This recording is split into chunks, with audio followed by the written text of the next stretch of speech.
কিয়ামতের পূর্বে বড় দুইটা যুদ্ধ হবে। সাহাবীগণ আরজ করলো, ইয়া রাসূলুল্লাহ, কাদের মধ্যে যুদ্ধ হবে? আল্লাহর নবী বললেন, লা তাকুমুস সাআতু হাত্তা ইউকাতিলাল মুসলিমুনা আল ইয়াহুদ ফায়াকতুলুহুমুল মুসলিমুনা আল ইয়াহুদা হাত্তা ইয়াখতাবিয়াল ইয়াহুদিয়্যু মিন ওয়ারাইল হাজারি ওয়াস শাজার ফায়াকুলুল হাজারু আবিশ শাজারু আইয়ুহাল মুসলিম ইয়া আব্দাল্লাহ ইন্নাল ইয়াহুদিয়্যু মিন ওয়ারাই ফাতাআল ফাকতুলুহু ইল্লাল গরকাদ ফাইন্নাহু মিন শাজারিল ইয়াহুদ। আও কামা ক্বালা রাসূলুল্লাহ সাল্লাল্লাহু আলাইহি ওয়াসাল্লাম। আল্লাহর নবী বলেছেন, হাদিস নম্বর 2922, মুসলিম শরীফ, সহিহ মুসলিম। নবীজি বলেছেন, কিয়ামতের পূর্বে মুসলমানদের সাথে ইহুদিদের একটি বড় যুদ্ধ হবে।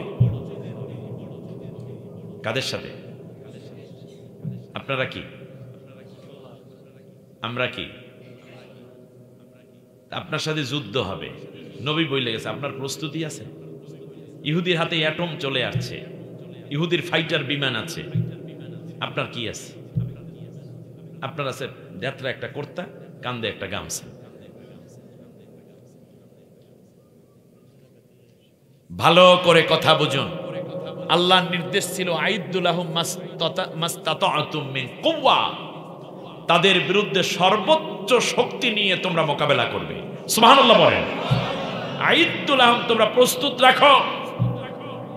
আপনার ঘরে গোলা ভরা ধান, আর নবীর ঘরে ছিল তলোয়ার, নবীর ঘরে ছিল ঢাল, নবীর ঘরে ছিল তীর, ধনুক।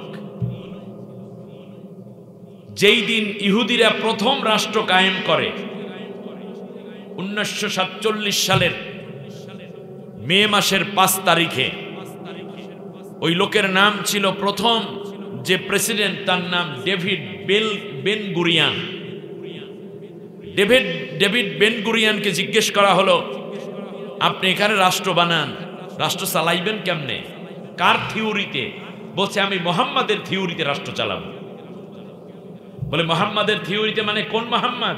বলল, মুসলমানের নবী মুহাম্মাদের নেতৃত্বে যেমন ছিল সেই রকম। বলল, কিভাবে?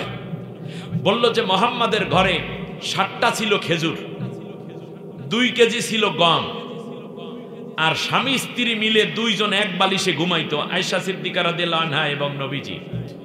2 মাস পানি ছিল, 7টা দিনার ছিল মাত্র, তাও গরিব মিসকিনকে মৃত্যুর আগে তিনি দান করে গেছেন, কিন্তু তার ঘরে 7টা ছিল তলোয়ার।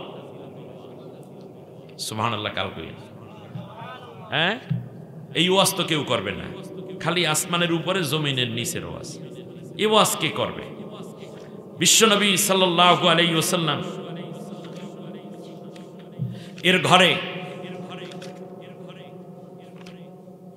7টা ছিল তলোয়ার। ওই তলোয়ারগুলোর নাম কি কি তাও বিভিন্ন হাদিস গ্রন্থে আছে। এগুলো আমাদের দরকার নাই নাকি? হ্যাঁ, নবীর ঘরে তলোয়ার, আর আপনার ঘরে আছে কি? জায়নামাজ শুধু, আর তসবিহ। তসবিহ আর জায়নামাজ রাখা সুন্নত, তলোয়ার রাখাও যে সুন্নত, এটা ভুলে গেলেন কেন? কে ভুলিয়ে দিল আপনাকে? আমি সামনে আগাচ্ছি, কষ্ট না হলে কথাগুলো শুনতে হবে। রাজি আছেন? তলোয়ার ছিল 9টা।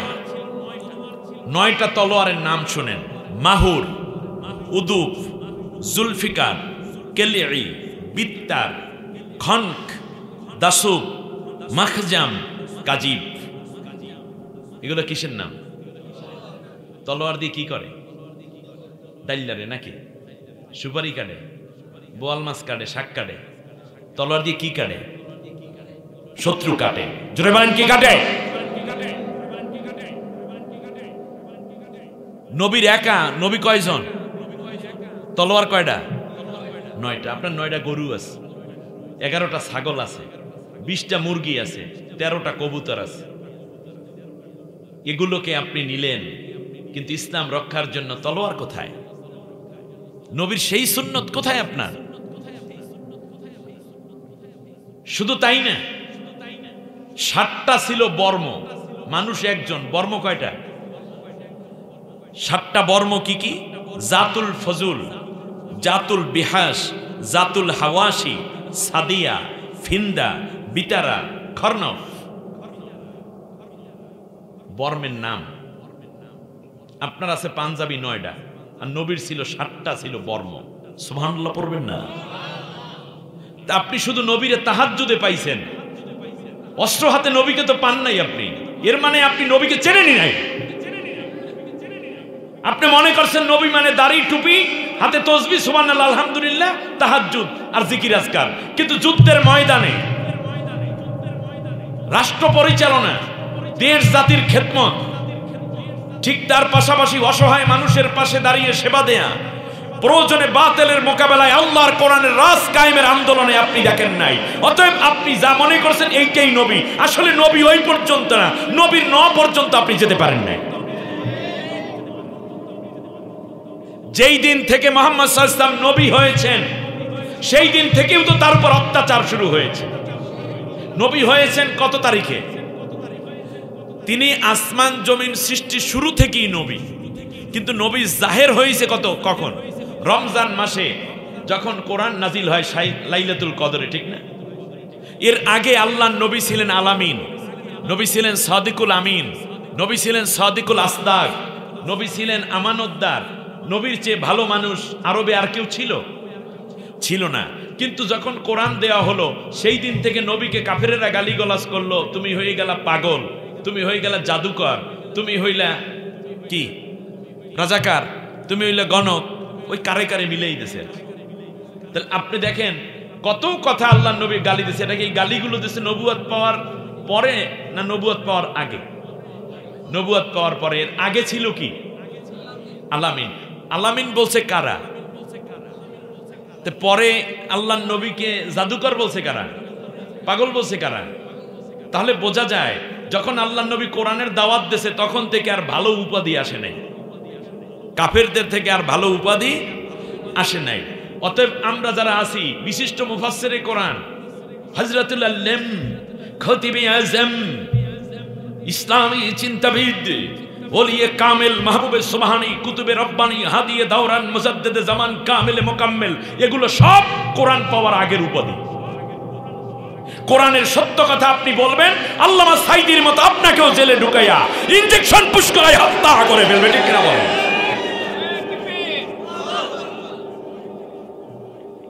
কি মনে করেছেন আপনি? চরমনাই হুজুর বুজুর গানে দিন মাহবুবে সুবহানীতে চেয়ার দিয়ে পিটাইয়া ঠোঁট ফাটাই দিলে কেন? এর মানে কোরআনের কথা বললে আপনার উপরে অত্যাচার আসবে, তা মোকাবেলা করবেন কি দিয়ে? খালি সুবহানাল্লাহ দিয়ে ফু দেবেন নাকি? সেই প্রস্তুতি নিতে হবে। সামনে গাজওয়ায়ে হিন্দ আসতেছে। আমি 2-3টা কথা বলে আজকের আলোচনা শেষ করে দেব, কারণ গ্রামের মানুষ, আপনারা কালকে আবার হাল খেতে যেতে হবে, কাজ করতে হবে। আমি বেশি কথা বলবো না, 11টার মধ্যে শেষ করে দিলে হবে না?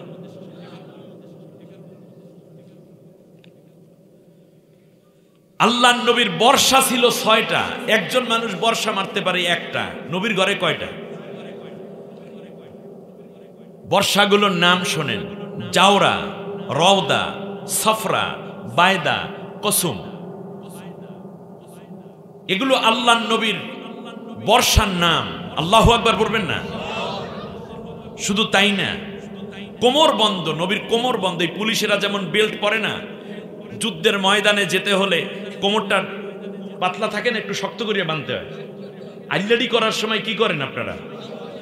এই তো গোজরে গাছটা টান দেবেন, হেই কিয়া কইয়া, তখন কোমরে কি করেন?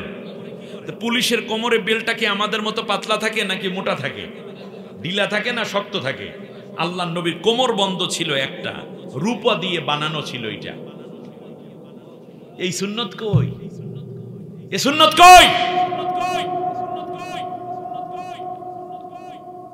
ঢাল ছিল 3টা ঢালের নাম হলো জলুক, ফাতাক, এরপরে মুজিস। এইগুলো ছিল। এই মাহুরটা কি জানেন? নবী সাল্লাল্লাহু আলাইহি ইসলামের বাবা যখন সিরিয়ায় বাণিজ্যে যাচ্ছে, যখন রাসূল সাল্লাল্লাহু আলাইহি ইসলাম মায়ের গর্ভে, তখন যাওয়ার সময় তার বাবা আব্দুল্লাহ যখন যাচ্ছে, কিছু দূর যাওয়ার পর আবার ফিরে আসছেন, আমেনাকে বলতেছেন, নবীর আম্মাকে বলতেছেন, মা আমেনাকে বলছেন যে শোনো, এই বাণিজ্য থেকে যদি ফিরে না আসি, তা তো জানি না, হায়াত মওত তো বলা যায় না, যদি আমি মরে যাই তাহলে আমার যদি ছেলে হয় তাহলে এই স্মৃতি হিসাবে আমি এই তলোয়ারটা রেখে গেলাম।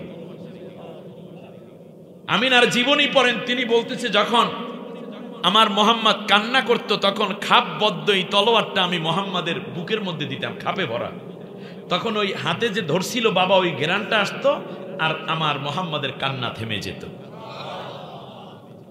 এবারে আসেন জুলফিকার, নাম শুনেছেন?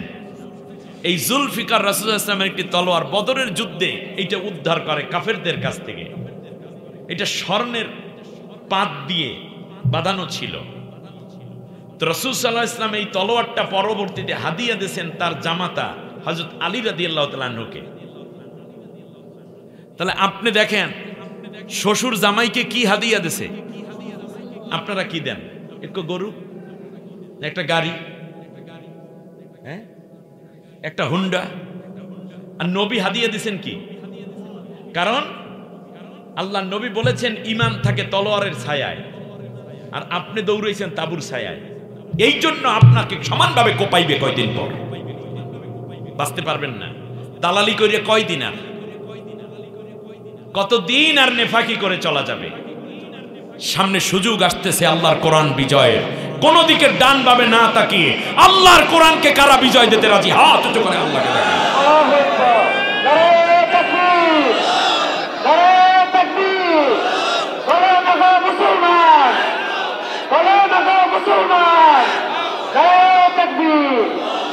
আল্লাহ তুমি কবুল করো। মাশাআল্লাহ। সম্মানিত ভাইরা, শুধু তাই না, আল্লাহ নবী সাল্লাল্লাহু আলাইহি ওয়াসাল্লাম নেজাই ছিল 5টা, নাম ছিল মাসওয়া, মুনসানি, নুবা, বায়দা, গেমরা। শিরোত্রাণ ছিল 2টা, মাথা থেকে ঘাড় পর্যন্ত লোহার ঢেলে পড়া একটাই থাকে না, এইটা। এগুলোর নাম ছিল মোশে, লোহার টুপি, জুল মশবুক, লৌহ নির্মিত মুখোশ, জুব্বা। আল্লাহ নবীর ছিল 3টা জুব্বা। কয়টা? 3টা জুব্বা। কোন কোন সময় পর্যন্ত সবুজ বর্ণ, একটার রং ছিল সবুজ। আমার দেশে অনেকে সবুজ পাগড়ি, সবুজ জামা, সবুজ পাজামা পরে নবীর মহাব্বতে, আলহামদুলিল্লাহ, খুব ভালো। কিন্তু আল্লাহ নবী এটা পড়তেন যুদ্ধের ময়দানে, আর আপনি পড়তেছেন শুধুমাত্র মিলাদ আর দোয়ার ময়দানে। আপনি যুদ্ধক্ষেত্র বানাইছেন মসজিদে ইয়া নবী সালামু আলাইকাকে, এটার জন্য তো কাজ হবে না। এই সবুজ পড়েছেন মানে আপনাকে যুদ্ধের ময়দানে যাওয়ার জন্য নবী ইশারা করতেছেন। এরপরে রাসূল সাল্লাল্লাহু আলাইহি ওয়াসাল্লাম রেশমি বুননে স্বর্ণ খচিত একটি জামা ছিল। সুবহানাল্লাহ পড়েন না? রেশমি এবং স্বর্ণ পরা পুরুষের জন্য হালাল না হারাম? এই হারাম কি আমরা বলছি না, নবীজি নিজে বলছেন। তা এরপরেও তিনি রেশমি জামার স্বর্ণ খচিত, স্বর্ণের কাজ করা, এটা পড়তেন কেন? নবী হারাম জানতেন না? জানতেন। কেন পড়তেন? তার কারণ যারা আল্লাহর জন্য জিহাদের ময়দানে যায় তাদের জন্য স্বর্ণ এবং রেশমি দুইটা ব্যবহার করা হালাল। এটা মুজাহিদদের জন্য হালাল। সুবহানাল্লাহ কয় না? কারণ মুজাহিদরা সব পরীক্ষায় উত্তীর্ণ আল্লাহর কাফেলার নাম। আর একটা হলো সাদা বর্ণের জুব্বা। আল্লাহর নবী এইটা পড়তেন যখন অন্যান্য রাষ্ট্রের সাথে যখন তিনি সন্ধি করতেন, তখন বিশ্বনবী এই সাদা জামাটা পরে তাদের সাথে ময়দানে এবং মিটিংয়ে বসতে। নবীর জামার মধ্যেও যুদ্ধের ইশারা কিংবা সন্ধির ইশারা, আর আমার আপনার জামার মধ্যে সরসিনার ইশারা, সরমনার ইশারা, ফুরফুরার ইশারা, জমাতের ইশারা। কথা বলে না জাস? সরসিনার জামা দ্বারা বোঝা যায় এটা সরসিনার ইশারা, সরমনের জামা দেখলে বোঝা যায় এটা সরমনের মুরিদ। এই ইশারা। এই জামার স্টাইল, এটা জামাতের জামা। টুপির স্টাইল, এটা বললে কয় এটা জামাতের লোক, এটা সরসিনার লোক, এটা চরমনার লোক। এর মানে আমাদের দ্বারা আমরা তরিকার ইশারা করেছি। আর আল্লাহর নবীর জামা টুপির দ্বারা কোনটা দ্বারা যুদ্ধে যাচ্ছে, কোনটা দ্বারা তিনি সন্ধিতে যাচ্ছেন, কোনটা দ্বারা নরমাল পড়তেছেন, এইগুলো বুঝাই দিতেন। সুবহানাল্লাহ। এক রাত একদিনে তো ওয়াজ শেষ করা যাবে না, তবে ওয়াজ শুরু করে যাচ্ছি। আল্লাহ যেন আমাদেরকে ওই আমল, মরে যাওয়া আমলগুলো বাঁচানোর তৌফিক দান, বলেন আমিন। আল্লাহর নবীর তাবু ছিল একটা, কুন নামক একটা তাবু ছিল। লাঠি ছিল 3টা। আমাদের কয়টা? একটা। লাঠি ভর দেওয়ার জন্য। আল্লাহর নবীকে ভর দেওয়ার জন্য লাঠি পড়তেন। নবীকে দুর্বল ছিলেন নাকি? এই লাঠি দিয়ে করতেন কি আল্লাহর নবী? ওই যে লাঠি আল্লাহ কইছে, একটার নাম ছিল অর্জুন। আল্লাহর নবী এটা ঠেস দিয়ে দাঁড়াতেন। দ্বিতীয় মামসুক। এই লাঠি 4 খলিফার হাতে শোভা পেত। নবীর পরে 4 খলিফা এই লাঠিটা ব্যবহার করেছেন। দিকন, এটিতে ভর দিয়ে নবীজি উটের পিঠে আরোহণ করতেন। উটের পিঠে ওঠার সময় এই লাঠিটা ব্যবহার করতেন। সুবহানাল্লাহ বলেন। কত শৌখিন নবী। 3 সময় 3 লাঠি। ঘোড়া ছিল 7টা। এক মানুষের ঘোড়া কয়টা? কিন্তু ঘরে খাবার নাই। না, আপনাদেরকে বুঝাইতে পারবো না। যদি বুঝাইতে পারতাম তাহলে যুবক দিয়ে ভরে যেত আজকের ময়দান। শুনুন, নবীর ঘোড়া ছিল 7টা। কোন কোন পীরের গাড়ি আছে 7টা। কোন কোন ধনী মোমেনের নবীর উম্মতের গাড়ি আছে 7টা। তাতে কি লাভ হবে? আল্লাহর নবীর 7টা ঘোড়া দিয়ে তিনি মূলত যুদ্ধের ময়দানে এবং সফরে ব্যবহার করতেন এই 7টা ঘোড়া। সুবহানাল্লাহ বলেন। ঘোড়াগুলোর নাম কি জানেন? একটার নাম হলো সবক, মুরতাজিজ, আর একটা লাহিব, লুজাজ, জারফ, সাজা, ওয়ারদা। সুবহানাল্লাহ। 7টা ঘোড়া। ঘোড়ায় নবী চড়তেন। কত স্মার্ট ছিলেন নবীজি। যুদ্ধে চড়ে, এইটা চড়ে আল্লাহ নবী যুদ্ধ করতেন। শুধু যুদ্ধই করতেন, তাহাজ্জুদ পড়তেন না নবী নাকি? জিকির করতেন না? তা আপনি শুধু জিকিরের হাদিস শুনাইলেন, যুদ্ধের হাদিস কেন শুনান না? পিশাব, ও বক্তা, ও খতিব, ও মুফাসসির, ও মুআল্লিম, আপনি শুধু এইগুলাই শুনাইলেন সারা জীবন, বছরকে বছর। বাকিগুলো কে শোনাবে? এগুলো এখন থেকে শুনতে হবে, শোনাতে হবে, ঠিক না বলেন? আজকে এখানে বসে এই কথা বলতেছি 5 আগস্টের আগে, 2024 সালের 5 আগস্টের আগে এখানে এইভাবে কথা বলার কি সুযোগ ছিল? আপনার গলাটা তো চিপ্পা ধরছিল। ওই হাদিস ওখানে রাইখা তারপর কিন্তু আমি এই মাঝখানে ঢুকে পড়ছি নাকি? আল্লাহ নবী সাল্লাল্লাহু আলাইহি ইসলামের কসমা নামক একটা উটনি ছিল। এটায় চড়ে তিনি হিজরত করেছিলেন। শুধু তাই না, বিশ্বনবী সাল্লাল্লাহু আলাইহি ইসলাম গোটা রাষ্ট্র ব্যবস্থা পরিচালনা করেছেন। সেজন্য মন্ত্রণালয় ছিল, এক একজন এক এক মন্ত্রণালয়ের দায়িত্ব ছিল। আমরা আস্তে আস্তে করে এমন হয়ে গেছি, শেষ পর্যন্ত কলবের দিকে মোতাওয়াজ্জা হই, কলবের দিকে নজর দিয়ে একেবারে এখানে ঢুকে পড়ছি। আর গোটা দুনিয়া ইহুদি, খ্রিস্টান, ইসলাম বিরোধী মুশরিকদের হাতে উঠাই দিয়েছে। এবার এখানের চেতনা নিয়েই আগামী দিনগুলো ময়দান পরিষ্কার করতে হবে। ময়দানে কোনো ফাসিক, ইসলাম বিরোধী, কোরআন বিরোধী কাউকে নেতা বানাবো না। যারা কোরআনের পক্ষে কাজ করবে আমরা তাদের নেতৃত্ব মেনে নিতে রাজি, ঠিক কিনা বলেন? লিল্লাহি তাকবীর। আল কোরআনের আলো আবার ঘরে ঘরে কেন? ঘরে ঘরে জ্বলবে, খানকায় খানকায় চলবে, মাদ্রাসায় চলবে, মসজিদে চলবে, সব জায়গায় চলবে। কিন্তু এবারের টার্গেট আল কোরআনের আলো। সংসদে জ্বলো, ওখানে না জ্বালাইলে ঘরের গুলো নিবেই যাইবে সংসদ আলারা, ঠিক কিনা বলে? অতএব এবার বলেন আল কোরআনের আলো। জোরে বলেন আল কোরআনের আলো। আল্লাহ কবুল করুন। কয় মরা মানুষের সামনে ওয়াজ করা যায় নাকি?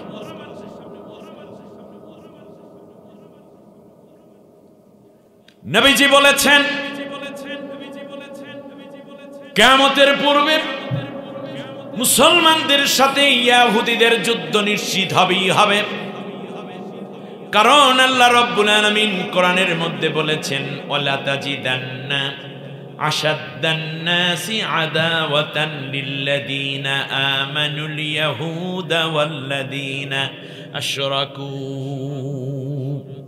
আল্লাহর নবী বলেছেন, পৃথিবীর বুকে মুসলমানদের জন্য, মুমিনদের জন্য, মুনাফিকদের জন্য না, মুমিনদের জন্য আমরা কি, আরো জোরে বলে না, সবার এটা ঈমানের স্বীকৃতি, আমরা কি, এই মুমিনদের জন্য দুইটা জাতির লোক সবচেয়ে বড় জঘন্য, সবচেয়ে বড় হার্ড হার্টেড, সবচেয়ে বড় কঠোর হৃদয়, তাদের হৃদয়গুলো তৈরি করেছেন কে?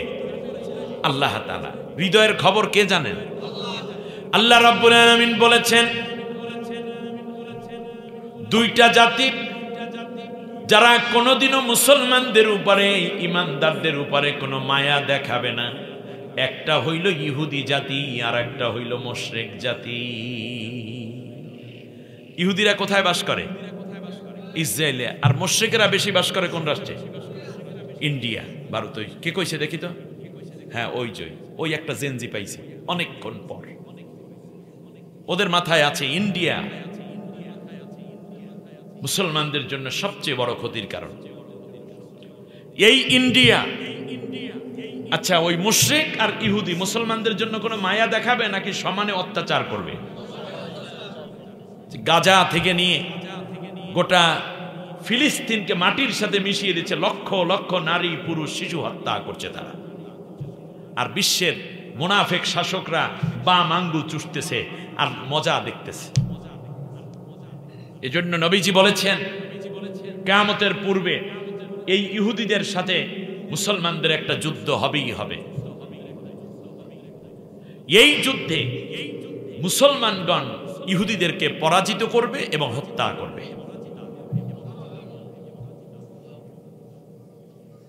খারাপ লাগলো না ভাল লাগলো? ভাল লাগলে জোরে একটা আলহামদুলিল্লাহ তো বলবেন। আমার কথা না, নবীজির কথা। এখানে ওলামায়ে কেরাম আছে।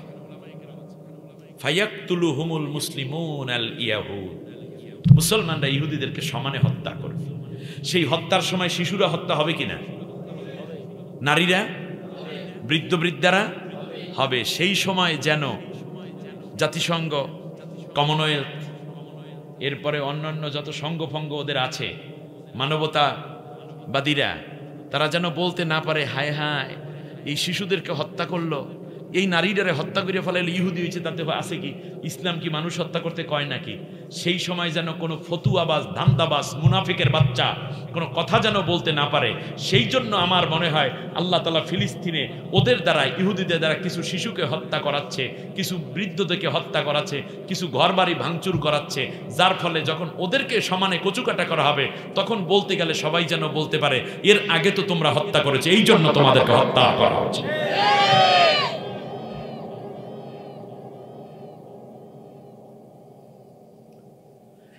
আমার ভাইয়েরা, আল্লাহর নবী এর জন্য বলেছেন,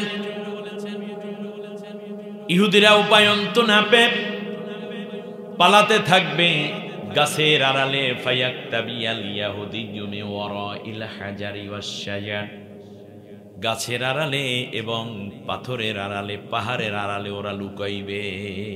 উপায় নাই, ওদের অ্যাটম গুলো অচল হয়ে যাবে, ওদের কোনো অস্ত্র কাজে আসবে না মুসলমান মুজাহিদদের সামনে। আল্লাহু আকবার। আমার নবীর কথা কি কত পার্সেন্ট? ব্যাস। আল্লাহর নবী বলেছেন, শোনো, গাছের আড়ালে ইহুদি লুকাবে, পাথরের আড়ালে ইহুদি লুকাবে। এমন সময় গাছ তার জবান খুলে যাবে, পাথর মানুষের মতো ডাক দেবে। গাছ আর পাথর ডেকে ডেকে বলবে, ইয়া আব্দাল্লাহ, ও আল্লাহর বান্দা, ইয়া আইয়ুহাল মুসলিম, ও মুসলিম ভাই, ইন্নাল ইয়াহুদিয়্যু মিন খালফি, আমার পেছনে ইহুদি অপেক্ষা করছে, লুকাইছে। ফাতাল, আমার দিকে আসো। ফাকতুলুহু, আর তারে হত্যা করে ফেলো। যেখানেই লুকাইবে সব ধরাইয়া দেবে কে? গাছ এবং পাথর। নবীজি বলেছেন ইল্লাল গরকদ, কিন্তু গরকদ নামক একটা গাছ আছে যেই গাছটা কথা বলবে না, ইহুদিরা লুকানোর পরে জবান খুলে বলবে না, কারণ এই গাছটা ইহুদিদের শেল্টার গাছ। এই জন্য প্রচুর গাছ লাগাচ্ছে ইসরায়েলে সরকারি তত্ত্বাবধানে ইহুদিরা, কিন্তু বোকা আকারে কয় দেখুন অন্য গাছ কিংবা পাথরে তো ধরাইয়াই দেবে আসামি, শুধুমাত্র একটা গাছে ধরাবে না, সেইটার নাম হইল গরকদ। যেহেতু অন্য সব জায়গায় গিয়া খুঁজে পাওয়ার জন্য কোনো অসুবিধা নাই, গাছ নিজেই বলে দিবে, যেহেতু এ বলবে না এর পিছনে খুঁজলেই তো ইহুদি পাওয়া যায়। নবী বইলে গেছেন, গোপন জায়গার খবর দিয়ে গেছেন, আর ওরা এই গাছ লাগায়, মনে করছে ইহুদি ওদেরকে গাছে বাঁচাইবে। বোকা কারে কয়? আমার ভাইয়েরা, সুতরাং এই যুদ্ধ আল্লাহ তাআলা কোরআনের মধ্যে বলেছেন, আমরা যে সূরা ফাতিহা পড়ি গায়রিল মাগদুবি, এই মাগদুব দ্বারা গজবপ্রাপ্ত জাতি কারা? ইহুদিরা। তাফসিরে এসেছে। শুধু তাই না, নবীজি বলেছেন এদের স্থায়ী কোনো বাসিন্দা হবে না, বাসস্থান হবে না। সেই ইহুদি যখন রাষ্ট্র কায়েম করে তখন জিজ্ঞেস করছে তুমি কার মতো রাষ্ট্র চালা? বলে মোহাম্মদের মতো। এর মানে মোহাম্মদ নিজের ঘরে খাবার সাজ সরঞ্জামের দিক খেয়াল করে নাই, রাষ্ট্র রক্ষা করার জন্য, ইসলাম রক্ষা করার জন্য সে সবচেয়ে বেশি অস্ত্র এবং প্রশিক্ষিত মুজাহিদ গড়ে তুলেছিল। এই জন্য আমি আমার রাষ্ট্রের প্রত্যেক নাগরিককে যুদ্ধ দেব, সে ছেলে হোক, মেয়ে হোক, ছাত্র হোক, ছাত্রী হোক, নারী হোক, পুরুষ হোক, আর তাদের প্রত্যেকের হাতে আমি অস্ত্র উঠাই দেব, আর না হলে ইহুদিদের কোনো অস্তিত্ব টিকান যাবে না। অথচ মুসলমানরা অস্ত্র ছাইরা তসবিহ ধরেছে। সেই দিন থেকে তোমার রাজতত্ত্ব শেষ হয়ে গেছে। আমার কথা আপনাদের বুঝে আসছে? হাতে নেওয়ার কথা ছিল নবীর হাতে, যা কোন সাহাবী ছিলেন যিনি যুদ্ধে যান নাই?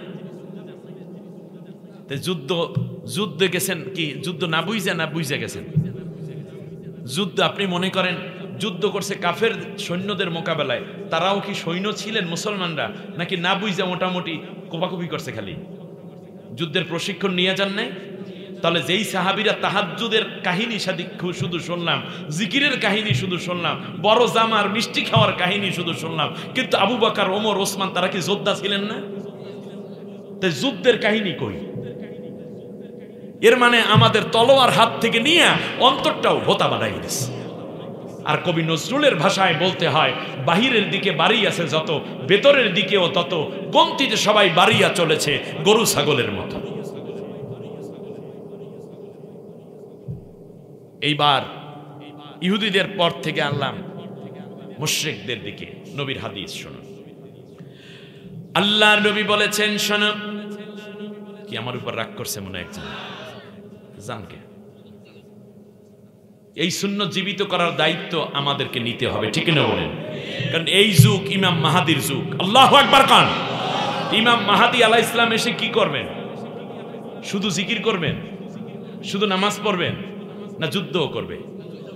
আমার মনে হয় কি জানেন, ইমাম মাহাদি আলাইহিস সালাম এসে সর্বপ্রথমে মুনাফিক মার্কা মোমেন যারা আছে তাদেরকে প্রথম কোপাইবে।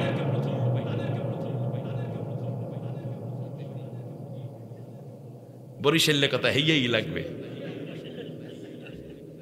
কারণ তিনি এসে তো ইমাম মাহাদি আলাইহিস সালাম এসে জালেমদের বিরুদ্ধে, মুশরিকদের বিরুদ্ধে, ইহুদিদের বিরুদ্ধে যুদ্ধ করবে, ঠিক না?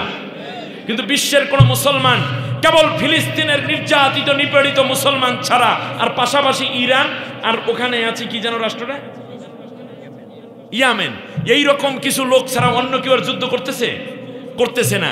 এর মানে হচ্ছে এই যে এসে আমাদেরকে প্রথম কোপাইবে যে তোরা কেন নিজেদের অস্ত্র ভান্ডার মজবুত করলি না, আয়ের দিকে। অতএব আজকে আপনাদেরকে বাঁচানোর জন্য এই আমলটুকু করুন। প্রয়োজনে যুদ্ধের ময়দানে যেতে হলে যুদ্ধ ময়দানে যাব, কিন্তু আল্লাহর কোরআনের রাজ কায়েম করা ছাড়া ঘরে ফিরে যাব না। তাহলেই তো কাজটা হয়ে গেল। তাহলে ইমাম মাহাদির সাথে আমরা শরীক হয়ে গেল। আল্লাহ কবুল করুন, বলেন আমিন। শুধু তাই না, আল্লাহ নবী বলেছেন, শোনেন, ইসাবাতানি মিন উম্মতি। এবার আমাদের কথা বলি, আমাদের নিজেদের ঘরের কথা, দেশের কথা বলি। নবীজি বলেছেন, ইসাবাতানি মিন উম্মতি আহরাজাহুমাল্লাহু মিনান নার, ইসাবাতুন তাগজুল হিন্দা ওয়াইসাবাতুন তাকুনু মা ঈসা ইবনে মারইয়াম আলাইহিমাস সালাম। নবীজির কথা।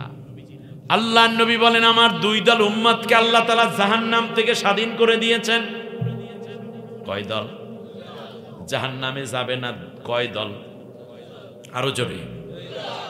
নবীজি বলেছেন, কোনদিন জাহান্নামের আগুন তাদেরকে স্পর্শ করবে না।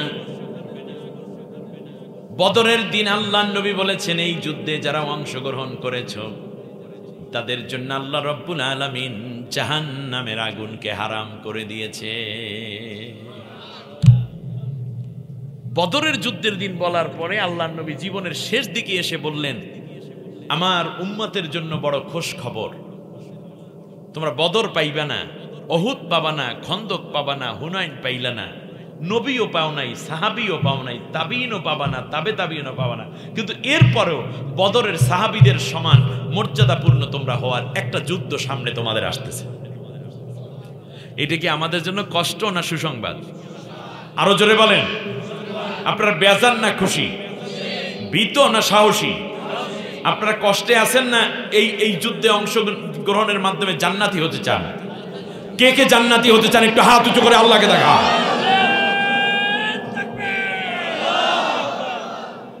আল্লাহ তুমি কবুল করো। হাত নামাইতে কই নেই, বরিশাল্লা হাত নামাইতে কইছি। বলেন, আল্লাহ যেই যুদ্ধে অংশগ্রহণ করলে জান্নাতি হওয়া যাবে, ওই যুদ্ধে আমাকেও শামিল থাকার তৌফিক দিও। আমিন আমিন ইয়া রাব্বাল আলামিন। খুব কষ্ট, তাই না? মনে হয় যেন এই কাফেরেরা কোপ দিল, কোপের একটা কোপ দিলে আপনি 5টা দিবেন। আপনি মোমেন, ঠিক না বলেন? এবার খেয়াল করুন, একদল উম্মত হইল যারা জাহান্নাম থেকে পুরো স্বাধীন। আল্লাহর নবী বলেন, তাকজুল হিন্দা, এই হিন্দুস্তানে একটা যুদ্ধ হবে। বুঝে আসছে? তাকজুল হিন্দ, হিন্দে একটা যুদ্ধ হবে। নবী কোনদিন হিন্দুস্তান আসছে? আসেন নাই, অথচ নবীজি বলেছেন এখানে যুদ্ধ হবে। এটা আল্লাহ তাআলা নবীকে স্পষ্ট দেখাইয়ে দিয়েছেন। সুবহানাল্লাহ। আর ইসাবাতুন তাকুনু মা ঈসা ইবনে মারইয়াম আলাইহিমাস সালাম। আর দ্বিতীয় হলো সেই যুদ্ধ যেই যুদ্ধে ঈসা পয়গাম্বর দাজ্জালের বিরুদ্ধে লড়াই করবে। ঈসার সাথে মিলে যারা দাজ্জালের বিরুদ্ধে লড়াই করবে তাদেরকেও আল্লাহ রব্বুল আলামিন জাহান্নাম থেকে স্বাধীন করে মুক্ত করে দিয়েছে। আমাদের জন্য কত বড় খুশ খবরই যে আমরা গাজওয়ায়ে হিন্দ পাচ্ছি ইনশাআল্লাহ। বলেন আরো জোরে। এই যুদ্ধ আপনি এড়াইতে পারবেন না, এড়াতে অলরেডি শুরু হয়ে গেছে কার্যক্রম। ভারত ওয়াকফ আইন করে মুসলমানদের হাজার হাজার একর জমি বর্তমান মোদী সরকার সবচেয়ে ফেনেটিক্যাল হিন্দু বাই কাস্ট, এই লোকটি সবচেয়ে বড় গোড়া, একটা কঠোর হৃদয়ের হিন্দু। সে আইন পাশ করে নিয়েছিল, কিন্তু সুপ্রিম কোর্ট এটাকে স্থগিত করে দিয়েছে। মুসলমানদের সম্পত্তি দখল। এরপরে তারা আইন করতেছে মুসলমান এদেশে থাকতে পারবে না, অথচ 700 বছর পর্যন্ত মুসলমান ভারত শাসন করেছে। একটা মন্দির তাদের ভেঙেছে, একটা প্যাগোডা, গুরুদুয়ারা, সিনাগো কিংবা একটা গির্জা ভাঙ্গার কোনো ইতিহাস আছে? এই 700 বছরে কোন একজন হিন্দু নারী কিংবা মা বোনের আঁচল ধরে টান দিয়েছে এরকম কোন মুসলমানের পরিচয় পাওয়া যায় না। এর মানে কত নিরাপত্তা দিয়ে দিয়ে 700 বছর পর্যন্ত মুসলমান শাসকরা তোমাদেরকে লালন পালন করলো। আর 1947 থেকে মাত্র 2025 সাল, দাদা 100 বছর হইতে পারলো না, মাত্র 70-80 বছরের মাথায় এসে গর্ভপাত। কি হইল? ওই ভারত মুসলমানদের, ওই মুসলমানরাই ভারত উদ্ধার করবে ইনশাআল্লাহ। খেয়াল করুন, মুসলমানদেরকে আল্লাহর নবী সুসংবাদ দিয়েছেন। হযরত আবু হুরায়রা রাদিয়াল্লাহু তাআলা দাঁড়িয়ে বলল, ইয়া রাসূলুল্লাহ, আমাকে দোয়া করুন আল্লাহ যেন গাজওয়ায়ে হিন্দ পর্যন্ত আমার হায়াত দিয়ে বাঁচাই রাখে।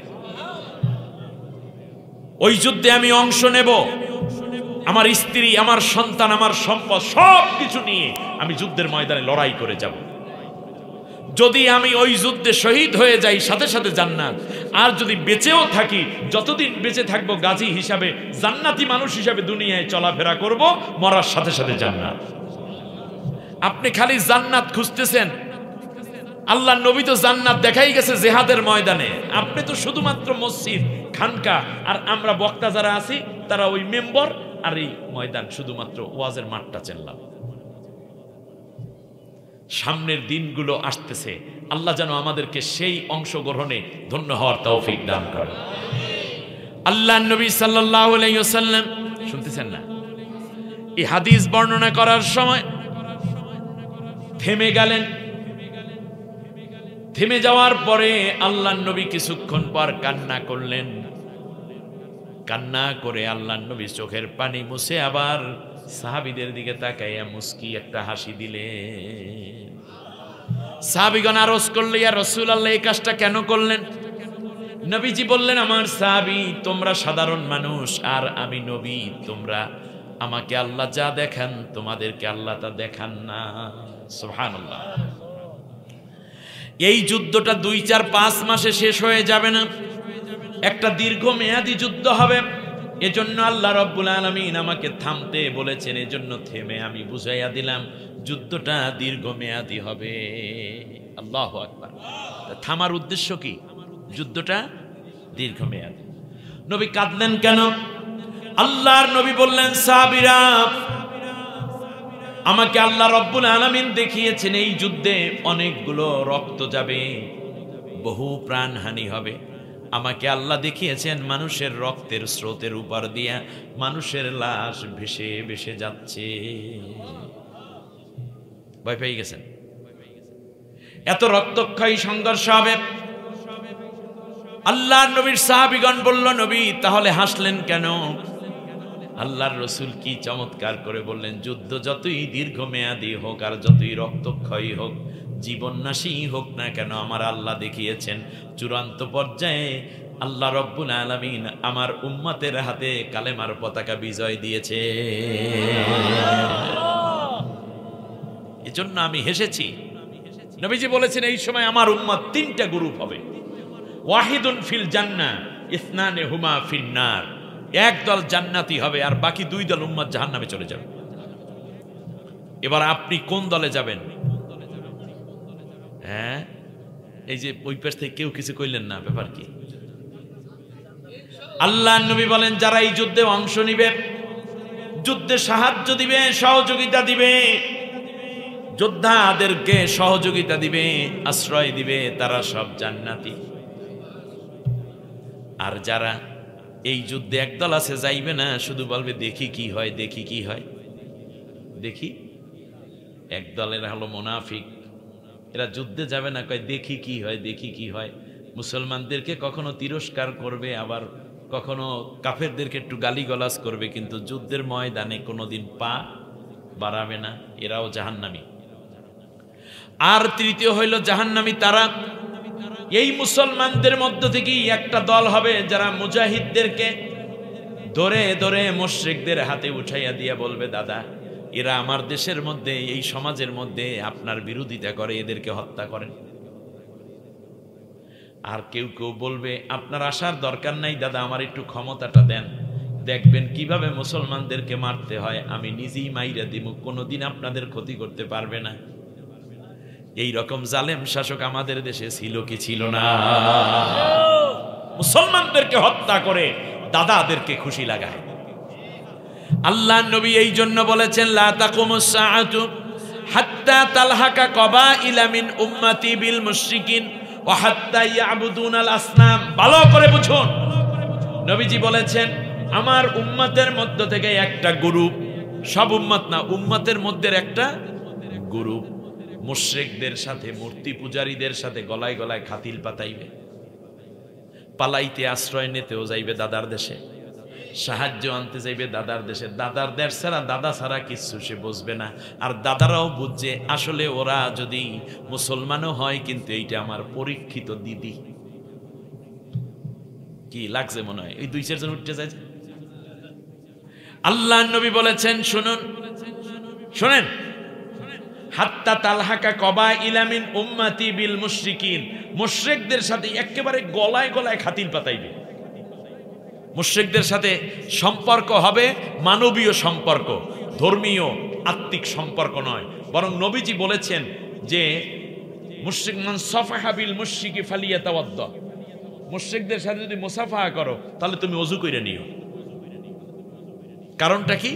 কারণ হচ্ছে ইন্নামাল মুশরিকুনা, দেখছেন কি সুন্দর আয়াত, জানে এরা, কিন্তু আমলগুলো তো করতে হবে, মানুষকে তো শেখাতে হবে। আল্লাহ তাআলা বলেছেন, আল্লাহ বলছেন মুশরিকটা নাজাসাত। কেমনে নাজাসাত? দুই কারণে। এক নম্বর হচ্ছে তারা স্ত্রী সহবাস করার পরে ফরজ গোসলকে ফরজ মনে করেন।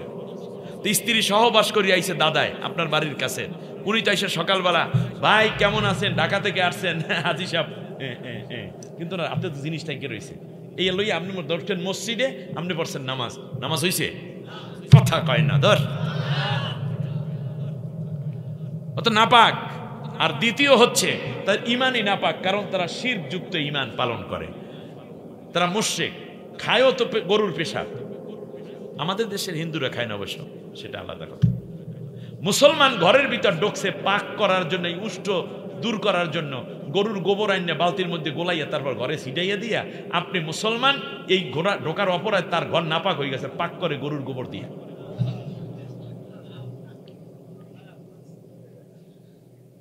আল্লাহ রাব্বুল আলামিন মূর্তি পূজা হারাম করেছেন, আর আপনি, তারা সেই মূর্তি পূজা করে।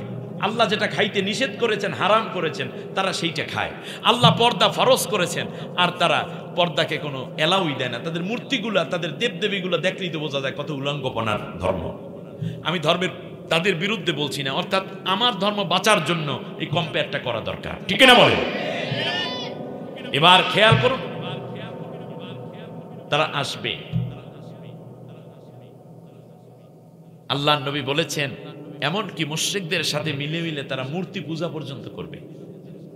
আমার দেশের যত আলেমকে হত্যা করা হয়েছে, ইসলামী আন্দোলন নেতৃবৃন্দকে ফাঁসি দেওয়া হয়েছে, এমনকি ছাত্র সমাজকে গুলি করে হত্যা করা হয়েছে, তার সব কয়টার পেছনে ওই মুশরিকদের ইন্ধন। আর আমার দেশে সেই মুশরিকদের দালালিপনা যারা করতো, তারাই এই কাজগুলো করে মুসলমানদের রক্ত নিয়ে হোলি খেলা চালিয়েছে। আর শেষ পর্যন্ত যেহেতু এই অন্যায়গুলো তাদের স্বার্থে করাইছে, এই জন্য তাদেরকে আশ্রয় দিয়েছে ওরা। কিন্তু ওই দেশেই যে দিদি যাইবে এটা আমার জানা ছিল না। কিন্তু আল্লামা সাইদি সাহেব আজ থেকে নিয়ে 18 বছর আগে বলছেন, বাংলার মুসলমান গাছের গোড়া ধরে নাড়া দিবে, দিল্লি গিয়ে মামাবাড়ি পড়বা। আল্লাহর ওলি কারে কয়, ওখানেই যে পড়বে বুঝলি কেমনে? আল্লাহু আকবার কয় না? কি কষ্ট লাগছে? ওয়াজগুলো মিলাইয়া দিয়ে গেলাম, সামনে কিছু কথা বলতে পারলেন না, বললাম না, বললে অসুবিধে কি, চলে গেলাম। আবার দাওয়াত দেবেন, আসলেই তো হইল, ঠিক না? ইনশাআল্লাহ। এবার খেয়াল করুন, এমনকি শেষ পর্যন্ত আমার উম্মত হওয়ার পরেও, নাম মুসলমান হওয়ার পরেও তারা মূর্তি পূজা করবে। আমার কথা না, নবীজির কথা। আমি আমার ওই ভাইদেরকে বলতে চাই যাদের দিদি পালাইয়ে গেছে, আল্লাহ আপনাদের ঈমান রক্ষা করার জন্য তারে দুনিয়ার দেশ থেকে তাড়াইয়ে দেওয়ার ব্যবস্থা করেছেন। তার কারণ তার বাবার মূর্তি এবং ছাত্রদের বইয়ের মধ্যে যত মূর্তি দেওয়া হয়েছিল, শিবের মূর্তি হইতে শুরু করে আগামী প্রজন্ম এবং আপনাদেরকে বাধ্য করত যে তোমরাও মূর্তি পূজা করবে, আমার বাবারে সেলিউট দেবা। যদি সেলিউট দাও তাহলে তুমি দেশপ্রেমিক, সেলিউট না দিলে তুমি রাজাকার। আমার দেশের লক্ষ লক্ষ পুলিশ, র্যাব, গোয়েন্দা, ডিবি, ডিএসবি, সেনাবাহিনী, আমার দেশের লক্ষ কোটি ছাত্র সমাজ, এমনকি মাদ্রাসার প্রিন্সিপাল হুজুরের মাথার উপরে বেড়াবেড়ির ছবি না রাখলে আবার কিছু কুলাঙ্গার আওয়ামী লীগও ছিল এলাকায়, যারা এসে প্রিন্সিপালের কান ধরিয়া উঠবস করত। যে বেশি দালালি করত সেই প্রিন্সিপাল সবচেয়ে বেশি ভালো। এই জন্য কিছু প্রিন্সিপাল দেখবেন মাদ্রাসায় 5 আগস্টের পরে মাদ্রাসা সাইডেও পালাই যেতে বাধ্য হয়েছে। এর মধ্যে আপনাদের প্রিন্সিপালও নাকি আছে, আমরা কি যাইতে কইছি ওনারে? এর মানে উনি এত বেশি দালালি করছে। অথচ ঘরে ছবি টানানো কি হালাল না হারাম? নবীজি বলেছেন, লা তাদখুলুল মালাইকাতু বাইতান ফিহি কালবুন ওয়ালা তুসাওবিরুন। যেই ঘরের মধ্যে ছবি থাকে আর কুত্তা থাকে, সেই ঘরে ফেরেশতা যায় না। এর মানে মাদ্রাসা থেকেও ফেরেশতা তাড়ানোর ব্যবস্থা তারা করেছে। আমার কথা কি বুঝতে কোনো অসুবিধা আছে? লক্ষ লক্ষ টাকার মূর্তি 1400 কোটি টাকার মূর্তি তারা বানাইছে। মূর্তি দিয়ে কি করতো? কি শুধু রোদে শুকাইবে আর বৃষ্টিতে ভিজাইবে শুধু? না, কয়দিন পর আপনার ছেলে মেয়েকে দিয়ে মূর্তি পূজা করাইতো।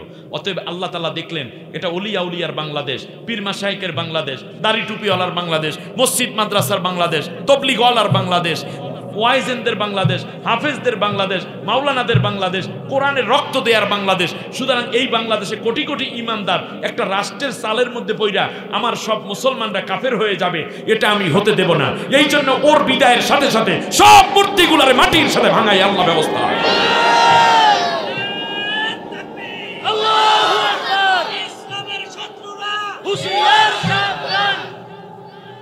তাহলে আপনি বুঝলেন কি?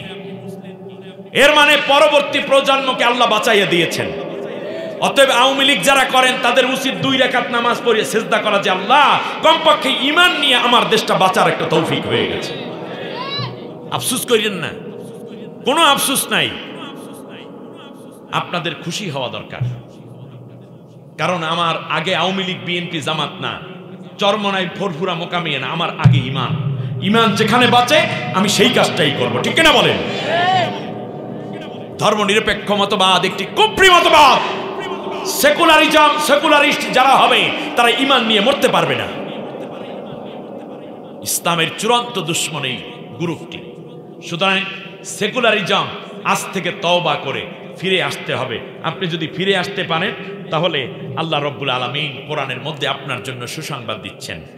ফালাউলা কানাত ক্বরিয়াতুন আমানাত ফানাফাআহা ঈমানুহা ইল্লা কওমা ইউনুস ফালাম্মা আমানু কাশাফনা আনহুম আযাবাল খিজি ফিল হায়াতিদ দুনিয়া ওয়া মাত্তা'নাহুম ইলা হিন।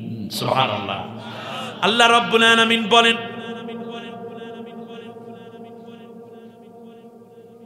একজন নবী আমি দুনিয়ায় পাঠিয়েছিলাম, যেই নবী পালাইয়া গেছিল। ইদ আবাকা ইলাল ফুলকিল মাশহুন, সেই নবী পালাইয়া গেল। নবীর নাম ছিল ইউনুস। নবীর নাম কি? কি কইরা গেছে? ইরাকের নিনোয়া প্রদেশের মৌসুলে আল্লাহ রব্বুল আলামিন তাকে পাঠাইছিলেন। জাতির লোকেরা ঈমান আনে না, এই জন্য তিনি পালাইয়া গেলেন। আল্লাহ রব্বুল আলামিন বললেন, আমার নবী পালাইয়া গেছে, তাতে কি হয়েছে? অতএব কিয়ামত পর্যন্ত কোন জাতির নেতা যদি এইভাবে পালাইয়া যায়, কিন্তু পালাইয়া যাওয়ার পরে কর্মী বাহিনী যারা আছো, তোমরা যদি ওই ঈমান, ওই ইউনুস পয়গাম্বরের উম্মতের মতো, দলীয় লোকদের মতো, জাতির লোকদের মতো যদি তোমরা আমার উপরে ঈমান আনো, তাহলে মনে রাখবা আমি আল্লাহ রব্বুল আলামিন তোমাদের ঈমান কবুল করে নেব এবং সব ধরনের কাশাফনা আনহুম আযাবাল খিজি ফিল হায়াতিদ দুনিয়া, দুনিয়ার যত ঝামেলা আছে সব কিছু থেকে আমি আল্লাহ তোমার ঈমানকে হেফাজতে রাখবো। অতএব ঝামেলা বেগম চইলে গেছে, আপনারা শুকরিয়া আদায় কইরা তওবা তিল্লা কইরা যে আল্লাহ ও আমাগরে 15 বছরে কি দিয়েছে? দুর্নীতি দিয়েছে, খুন দিয়েছে, জিনা দেশে, ধর্ষণ দেশে, ব্যভিচার দেশে, আর কি দেশে? সুতরাং শিরক বেদাত দিয়ে আমাদের ঈমানটাই শেষ করতে চাইছে ভারতের পরামর্শে, মুশরিকদের পরামর্শে, ওদের মাতব্বরির কারণে। আল্লাহ তাআলা ও যেহেতু চইলে গেছে, এখন আমরা কোনো দিকে আর যাব না, ডাইরেক্ট আমরা ঈমানের দিকে ফিরে আসলাম। এখন থেকে তোমার কোরআন মানব, কোরআনের শাসন কায়েমের জন্য কাজ করব, কোরআন বিজয়ের সৈনিক হয়ে ময়দানে ভূমিকা পালন করব। তাহলে আল্লাহ বলছেন, কাশাফনা আনহুম আযাবাল খিজি ফিল হায়াতিদ দুনিয়া, দুনিয়ার সব ধরনের আযাব থেকে আমি বাঁচাইয়া দিয়া জান্নাতের মধ্যে তোমাদের ব্যবস্থা করে দেব।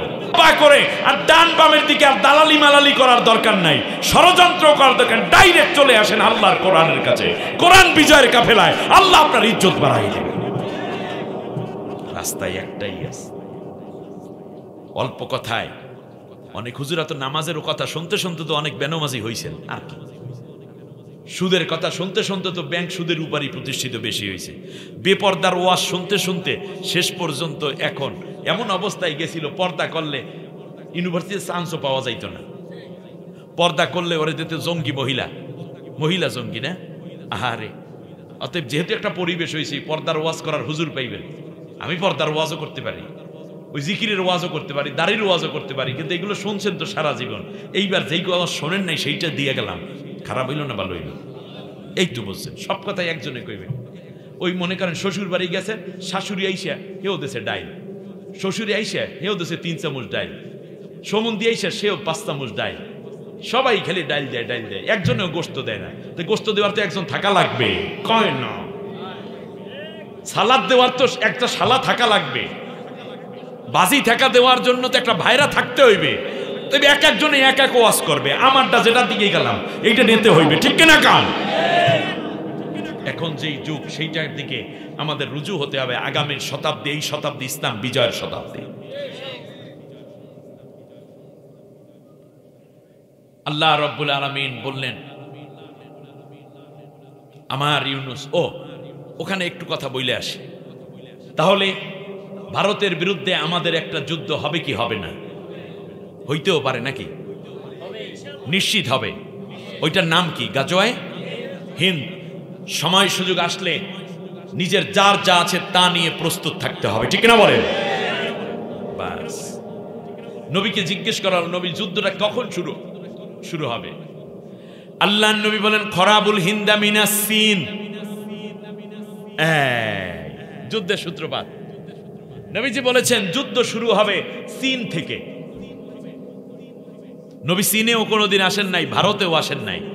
নবীজি বললেন কোত্থেকে? ভারতের সাথে মোকাবেলা করতে পারে এই রাষ্ট্র কোনটা আসলে? চীন। আমার দিদি, আমার দেশের পলাতক মহিলা ফেরাউন লেডি, এটা পালাইছে ভারতে, কিন্তু বর্তমানে সখ্যতা পাতানো হচ্ছে চীনের সাথে। আমার দেশের বর্তমান প্রধান উপদেষ্টা ডক্টর মোহাম্মদ ইউনুস, বিশ্বের নোবেল বিজয়ী, আর ভারতের প্রধানমন্ত্রী চা বিক্রেতা। খারাপ লাগে না? ভাল লাগে? একটা লাইক দেন। রাইট। একমাত্র দেশের প্রধানমন্ত্রী, প্রধান ব্যক্তি যার জন্য চীনের মতো এত বড় রাষ্ট্র, এত শক্তিশালী রাষ্ট্র সরাসরি স্পেশাল বিমান পাঠাইয়া তারপরেই চাচা মেয়ের নিয়ে গেছে। নাম কি? ডক্টর ইউনুস। গোটা বিশ্বের মুড়ি সে এখন মরণ। জো বাইডেন বলেন আর ডোনাল্ড ট্রাম্প বলেন, হিলারি ক্লিন্টন বলেন আর ক্লিন্টন বলেন, সবাই যারে পীর মানে। আমি কথাটা বুঝাইতে পারছি? এমনকি আমার দাদাও ছাত্রের মতো বইসা অপেক্ষা করে মাস্টার কখন আসিবে। সম্পর্ক হচ্ছে কোন রাষ্ট্রের সাথে? দাদার দেশ থেকে পেঁয়াজ আসতো, এরপরে গত রমজানে 250 টাকা পেঁয়াজ খাইছে, আর এবছর চাচায় খাওয়াইছে 20 থেকে 25, সর্বোচ্চ 30-এর মধ্যে। আল্লাহ ব্যবস্থা করে দিয়েছেন, আলহামদুলিল্লাহ বলেন। ভারত পেঁয়াজ রসুন আদা এই কারণেই দাদা এগুলো কিচ্ছু আনবো না, তোমরা একটা কাদা, কোনো কামে লাগে না, ঠিক কিনা কান? আগামী দিনগুলোতে এই বরিশাল হবে সবচেয়ে উর্বর জমিন। প্রত্যেক ইঞ্চি জমিনে আমরা ফসল ফলাইয়া গোটা বাংলাদেশের মানুষের রিজিকের জন্য ইনশাআল্লাহ খাবার পৌঁছে দেওয়ার ব্যবস্থা করব। শুধু এখানে নয়, চীন থেকে আমাদেরকে পানি দিয়ে মারতে চায়। এই জন্য তিস্তায় তারা পানি দেয় না, বর্ষাকালে পানি ছাইড়ে দিয়ে সব ডুবায়, বন্যা। আর আমরা দিই কন্যা, তারা দেয় কন্যা, গেছে বন্যায়। কিন্তু সামনের দিনে আমরা দেব। এবার খেলা হবে কেমনে? তার কারণ তিস্তার 27 কিলোমিটার পর্যন্ত চায়না সরাসরি রাস্তা করে দেওয়ার জন্য, ব্যারেজ করে দেওয়ার জন্য বিল পাস করে ফেলেছে। চাচামে যাইয়া এই কাম করিয়ে আইছে। ওখানে বাংলাদেশের কোন সৈন্য যদি ওখানে দাঁড়াইয়া এই রাস্তার কাজে হাত দিত, ব্যারেজের কাজে হাত দিত, তাহলে কি গুলি করে মারিয়ে ফেলাইতো না? এখন চায়নাদের গায়ে একটা গুলি মারতে পারবে? ওরা যদি একটা মারে ওখানে 100 মারবে, ঠিক কিনা? শুধু তাই না, আপনারা জানেন বাংলাদেশে এই 7-8 মাসে ইতিমধ্যে 62,000 কোটি টাকা ঋণ পরিশোধ করছে। এত ঝামেলার মধ্যেও বাংলাদেশের সূচক 173 থেকে 47 এসে দাঁড়িয়েছে। আলহামদুলিল্লাহ, অর্থনৈতিক গ্রোথ এত বেশি হয়ে গেছে মাত্র 7 মাসে। আলহামদুলিল্লাহ বলবেন না? বিশ্বের 100 জন প্রভাবশালী ব্যক্তির মধ্যে আমাদের ডক্টর ইউনূস একজন। আলহামদুলিল্লাহ। আমাদেরকে বলতো ভিখারির জাতি, এখন আস্তে আস্তে করে অর্থনীতির চাকা ঘোরা শুরু হয়ে গেছে।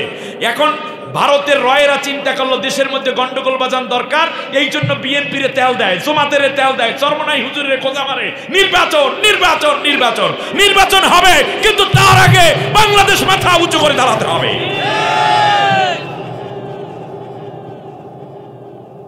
5 আগস্টের পরে ডক্টর ইউনূস যদি দায়িত্ব না নিতেন, তাহলে বাংলাদেশে বিএনপির মধ্যে একজন ব্যক্তি বলুন যে দায়িত্ব নিলে বাংলাদেশের, ভারত এতক্ষণ পর্যন্ত আপনার থাপ্পড় মেরে দেশ নিত না। নামকন ববু ফিরে আসতো না। নামকন জমাতের মধ্যে এরকম লোক আছে? বাংলাদেশে একজন পীরের নাম কন্ত দেখি যে দায়িত্ব প্রধান উপদেষ্টা হইলে মোটামুটি দেশ ভালো চলতে। নামকন কন্যা কে কথা কয় না দূর। দ্বিতীয় এক বুদ্ধিজীবীর নাম বলেন যিনি এই বাংলাদেশের দায়িত্ব নিলে ভারত মাথা নিচু করে এইভাবে শান্ত থাকতে বাধ্য হতো এবং ভিতর থেকে যারা পলাতক ছিল তারা এতদিন চুপ থাকতো। দ্বিতীয় আরেক ব্যক্তির নাম বলেন, আরো জোরে বলেন। এটাই বাংলাদেশের বক্তব্য। এইটা যদি বিএনপি, জামাত, জাতীয় পার্টি, সেখান থেকে চরমনাই, হেফাজত যদি বোঝে ভালো, আর না হলে বাংলাদেশের কপালে দুঃখ আছে। কিন্তু বাংলার মানুষ প্রয়োজনে সব দলের বিরুদ্ধে গিয়ে আবার শান্তির জন্য প্রয়োজনে আরো সময় নিতে বাধ্য করতে হবে। এগুলো কি? আমার দেশে 18টা বছর পর্যন্ত দেশের অর্থ লুটপাট করা হলো, ব্যাংক ডাকাতি করা হলো, শেয়ার মার্কেট ডাকাতি করা হলো, নির্বাচন হইল না, দিনের ভোট রাত্রে দিল, মরা মানুষে ভোট দিল, তারপরে অত্যাচার সইল, আলেমরা জেল খাটলো, ঘরের বাইরে থাকতে বাধ্য হইল। সবগুলা কি ভুলে গেছে তাড়াতাড়ি? আমি কিছুদিন আরো সময় দিতে রাজি। আপনারা কি সময় দিতে রাজি ইউনূসকে? ডক্টর ইউনূসকে সময় দিতে রাজি আছেন? কে কে একটু হাত উঁচু করেন তো দেখি। অনন্তকালের জন্য না, আরো কিছুটা সময় বলেন, আরো কিছুটা সময় থাকুক। এবার শুনেন, যাওয়ার সময় আমার দেশের ছাত্রদেরকে হত্যা করে গেছে, সেই বিচার হয়েছে। এই বিচার বিএনপি করতে পারবে? পারবে না। অতএব আমি আপনাদেরকে খোলামেলা কথাগুলো বললাম। এটা বরিশাল, এখানে আমি খোলা কথা বলতে পারি। আল্লামা সাইদী সাহেব হত্যার বিচার এখনো হয়েছে। সালাউদ্দিন কাদের চৌধুরী হত্যার বিচার এখনো হয়েছে। এই বিচারগুলো ডক্টর ইউনূস করতে চান, আমরা সময় দিতে চাই, আপনি বিচার করেন। ঠিক কিনা বলেন? দেশ কি খারাপ চলতেছে? কোন অসুবিধা আছে? আইনটা একটু কড়া করবে কয়দিন পর, ও করবে চাচায়, চাচার স্ক্রু টাইট আছে। আপনি বোঝেন না? সে যে ইংলিশ বলে, সে যে গোটা বিশ্বকে। আপনারা মনে করতেছেন ওই যে কি জানো, ওই যে যাদেরকে ধরছে তাদেরকে মনে হয় ছাইরা দেশে, ভিতরে রিমান্ড মারছে। রিমান্ডে মারার পর তারা বলছে আমাদের টাকা পয়সা আছে। কোথায় কোথায় আছে? যেথায় যেটার নাম বলছে তাই ইউরোপীয় ইউনিয়নে বেশি। এই জন্য 17 ইউরোপের কান্ট্রির রাষ্ট্রদূতকে আইনা চাচায় ফোন দেশে এসে পড়ছে। এটা বিশ্বে প্রথম কোনো ঘটনা। ইউরোপের 17 জন লোক এক জায়গায় আসা, যারা রাষ্ট্রদূত বলছে তোমার রাষ্ট্রে এই ব্যাংকে এত অ্যাকাউন্টে টাকা আছে। কারণ রিমান্ডের সময় তো সব বললে দেশে চোরেরা, কথা বোঝেন নাই?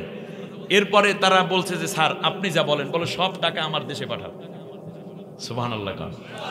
সেই টাকা থেকে চাচায় ঋণ পরিশোধ করতেছে। এর মানে চোরের টাকা ডাকাইতে নিতে আছে। বিপদে পড়লে মানুষ একটা দোয়া পড়ে, নাম কি? ওরা দোয়াও পড়তে পারে না, কারণ ইউনূসই তাদের বড় সমস্যা।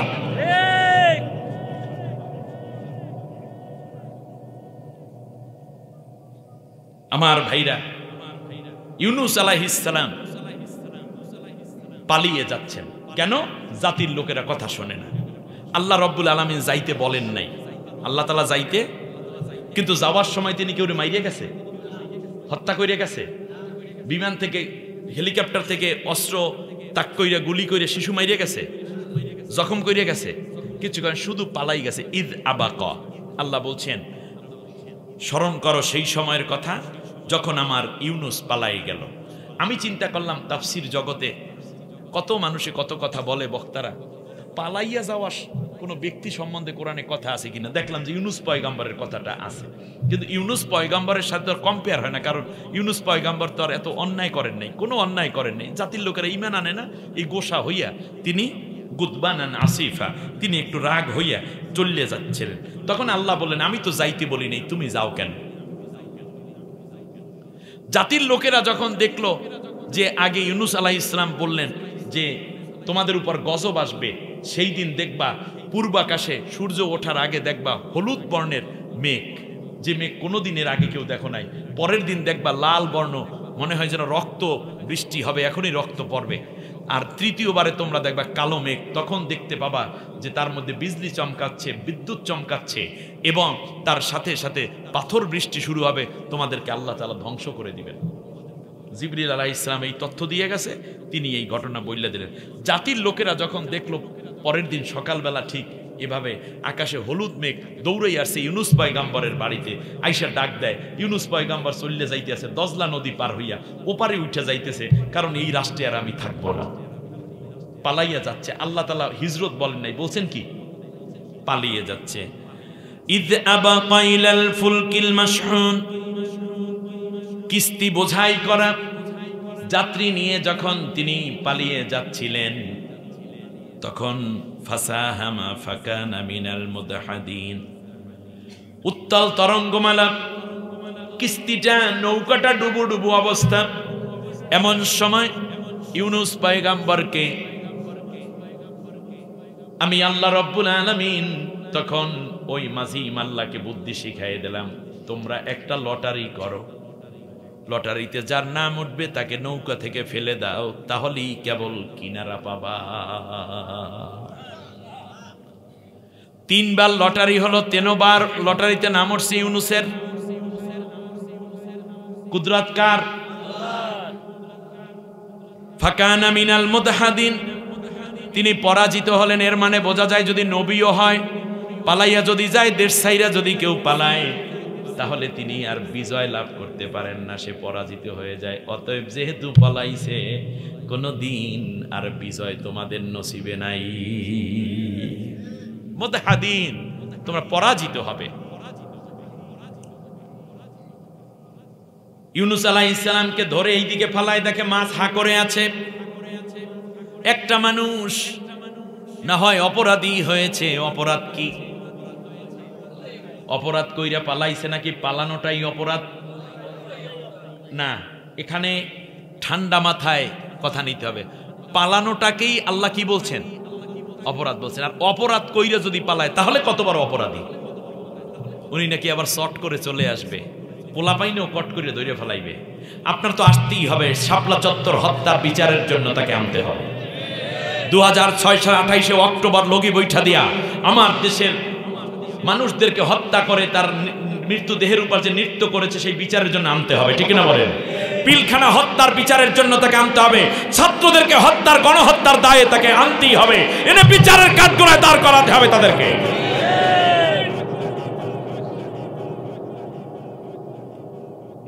মাছ তাকে গিলে ফেলল।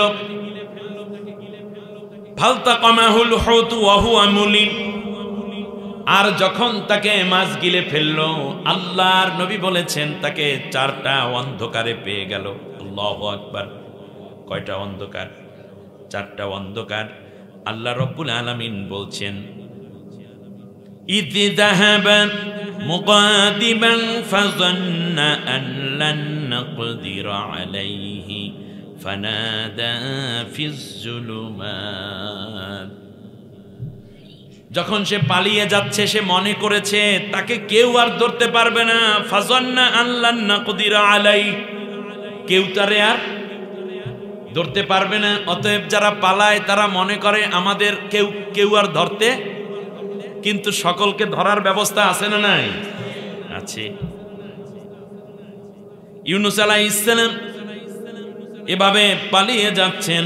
আল্লাহ রাব্বুল আলামিন বললেন, মাছ তাকে গিলে ফেললো। ফি জুলুমাত, কয়টা? অন্ধকার।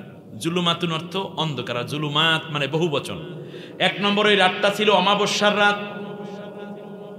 দ্বিতীয় হচ্ছে যেই রাতে ইউনুস পয়গাম্বর পালিয়ে যাচ্ছেন, যেই মাছটা তাকে গিলে ফেলেছে ওই মাছের পেটের অন্ধকার, আবার ওই মাছটাকে আর একটা মাছে গিলে ফেলেছে। কয়টা অন্ধকার? আর পানির মধ্যে অন্ধকার, মোট কয় অন্ধকার? এই 4 অন্ধকার ইউনুসকে পেয়ে বসছে। কয় অন্ধকার? 4 অন্ধকার। ইউনুস আলাইহিস সালাম মাছের পেটের মধ্যে চলে গেলেন। মাছের পেটের মধ্যে গিয়ে আপনারা দেখুন ইউনুস আলাইহিস সালামের কবরটা 62 হাত লম্বা। এই 62 হাত লম্বা মানুষটাকে যেই মাছে খাইছে ওই মাছটা কত হাত লম্বা? সেই মাছটারে আর একটা মাছে খাইছে, সেইটা কত বড় লম্বা? এত খাওয়ার পরে কি ইউনুসের বাঁচার কথা? বাঁচার কথা নয়। মাছের পেট ভরে গেছে, বড় বড় মাছ গুলো সমুদ্রের তলদেশে চলে যায়, ডিম দেয়, বাচ্চা দেয়। সমুদ্রের পানি 3 ভাগে বিভক্ত। উপরের পানিতে থাকে ঢেউ, মাঝখানে থাকে স্রোত, আর নিচের পানি স্তর থাকে একেবারে শান্ত। ওইখানে মাছেরা ডিম পারে। ওই মাছ যদি স্রোতের মতো থাকতো পানি, তাহলে কোনোদিন সমুদ্রে মাছ খুঁজে পাওয়া যাইত না। কারণ স্ত্রী মাছ ডিম পারে, তার উপরে গিয়ে আবার পুরুষ মাছে তাদের স্পানগুলো মানে তাদের বীর্যগুলো ছাড়ে, ফলে বাচ্চাগুলো ডিম ফোটে। তাহলে যদি ওই আপনারা দেখবেন, আপনারা যদি animal plant geography channel, national geography channel, এগুলো যদি আপনারা দেখেন, তাহলে দেখবেন যে কিভাবে সমুদ্রের তলদেশ একেবারে শান্ত। ওই মাঝখানের যে স্রোত হয় ওইটাই মূলত আপনার ওই উপরের ঢেউ তৈরি করে দেয়, আর নিচের পানি একেবারে শান্ত থাকে। ওই স্রোত যদি উপরে উঠতো তাহলে দুনিয়ায় কোনো স্থল থাকতো না, সব ভেঙে চুরে শেষ হয়ে যেত। সুবহানাল্লাহ, সুবহানাল্লাহ। মিডলে হইল স্রোতটা। আল্লাহ রাব্বুল আলামিন দেখতে পেলেন ইউনুস পয়গম্বরকে নিয়ে মাছ যখন সমুদ্রের একেবারে তলদেশে চলে গেছে, ইউনুস পয়গম্বর শুনতে পেলেন চারদিকে আল্লাহর জিকির আজকার চলছে, তাসবিহ তাহলিল চলছে। সুবহানাল্লাহ। হাঙ্গর কুমির থেকে নিয়ে পাহাড় কীট পতঙ্গ যা আছে সমুদ্রের তলদেশে সবাই জিকির করে। ইউনুস আলাইহিস সালামও বললেন, আমি আর বসে থেকে কি লাভ, আমি আমার মাবুদের কাছে মাপ চাবো। তিনি দোয়া পড়লেন, লা ইলাহা ইল্লা আনতা সুবহানাকা ইন্নী কুনতু মিনাজ জালিমিন। আল্লাহ, তুমি ছাড়া আমার কেউ নাই, তুমি সমস্ত দুর্বলতা অক্ষমতা মুক্ত, তুমি আমাকে মাপ না করলে আমি তো আল্লাহ জালেম হয়ে গেল। সুবহানাল্লাহ। কি অপরাধ? অন্যায় করে পালাইছে নাকি শুধু পালাইছে? তাহলে বোঝা যায় দেড় সারিয়া পালানোটাও একটা অপরাধ। তুমি পালাইলা কেন? ওর দলের লোকেরা কি এতটুকু বোঝে না? যদি আমাদেরকে ভালোবাসতো তাহলে সে থাকতো। পালাইয়া যারা যায় তারা কোনোদিন আর মাথা উঁচু করতে পারে না। আপনারা যত ষড়যন্ত্র করবেন তত বাঁচবেন, তত বাঁচবেন, তত বাঁচবেন। সময় আসিতেছে, বড় বড় গুলাই গেছে কাইতেই আমনে মিয়া সলিমত দিয়ে। এখন আর কমু না, কারণ আমার দেশের মানুষ, এলাকার মানুষের বেশি বলতে নেই। বড় বড় মহারথীদের অবস্থা শেষ, সব গাছে পালাই। একজন এমপিকে আপনি পানি পড়া দিতে পাইবেন? উপজেলা চেয়ারম্যান পাইবেন? নাই, গেলে কই? এই যদি হয় অবস্থা, তাহলে আপনি সিঙ্গারা মার্কার নেতা কত কথা নেই। অতএব আগামীর পার্লামেন্ট, আগামীর দেশ সত্যবাদীদের দেশ, ন্যায়পরায়ণ মানুষের দেশ, ঘুষমুক্ত বাংলাদেশ, দুর্নীতিমুক্ত বাংলাদেশ, চাঁদাবাজ মুক্ত বাংলাদেশ, আল্লাহর কোরআনের বাংলাদেশ। ঠিক না বলেন?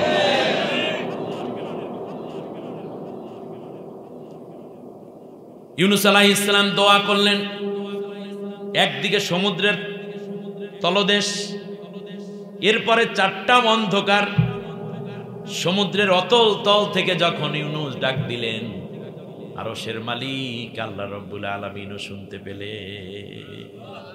তাহলে আল্লাহরে ডাকার জন্য চিৎকার দরকার হয় না। গোপনে গোপনে মাছের পেটের কত বড় আবরণী, মাছটা খাইয়া ফেলাইছে আর এক মাছে, সেই মাছে খাইছে ওর ইউনুসকে। তাহলে ওর চামড়াটা কি পাতলা নাকি মোটা? মোটা। পেডির মধ্যে, সেই পেডির মধ্যে আর এক মাছ ঢুকছে। এরপর সমুদ্রের তলদেশ, সেখানে ওইসা ডাক দিল, শোনেন কে? জোরে কন না। আমার আল্লাহ ডাক দিয়া কন, ফাস্তাজাবনা লাহু, ওয়ানাজ্জাইনাহু মিনাল গাম্মি ওয়া কাযালিকা নুনজিল মুমিনিন। আমি আমার ইউনুসের ডাকে সাড়া দিলাম। এমনি করে করে কিয়ামত পর্যন্ত এর চেয়েও বড় বিপদে পড়ে কেউ যদি আমি আল্লাহকে ডাকো, আমি ওয়াদা দিলাম আমার মোমেনদের সেই ডাক শুনে তারে বিপদ থেকে উদ্ধার করে নেব। আয়না ঘরের মধ্যে আরমান, মীর কাসিম আলী সাহেবের ছেলে আরমান আয়না ঘরের মধ্যে ঢুকাইয়া রাখলো আমান আজামি, অন্ধকার, চোখ দুইটা বান্দা। আজান দিলে ওরা জোরে জোরে গান বাজাইতো যাতে করে আজানের শব্দ কানের মধ্যে না যায়, নামাজ যেন পড়তে না পারে।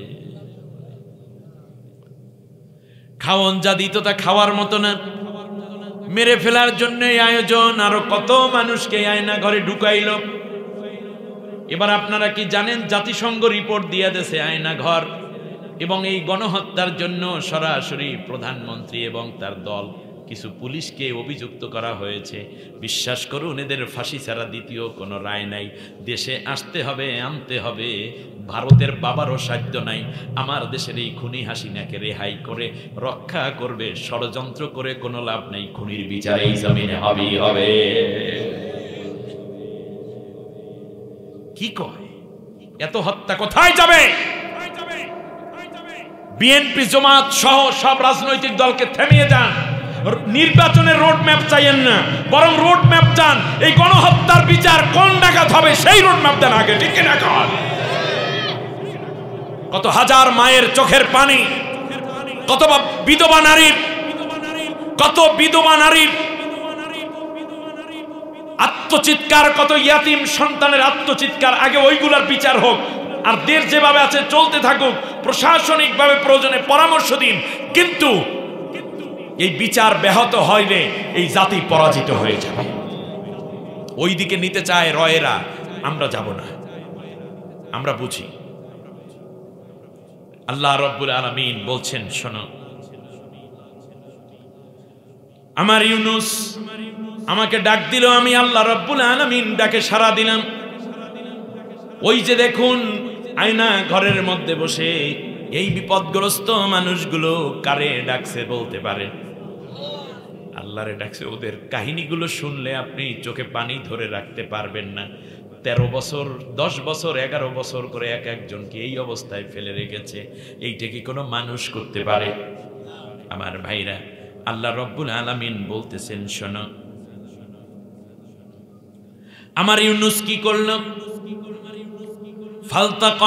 ফালতাকামাহুল হুতু ওয়া হুয়া মুলিম।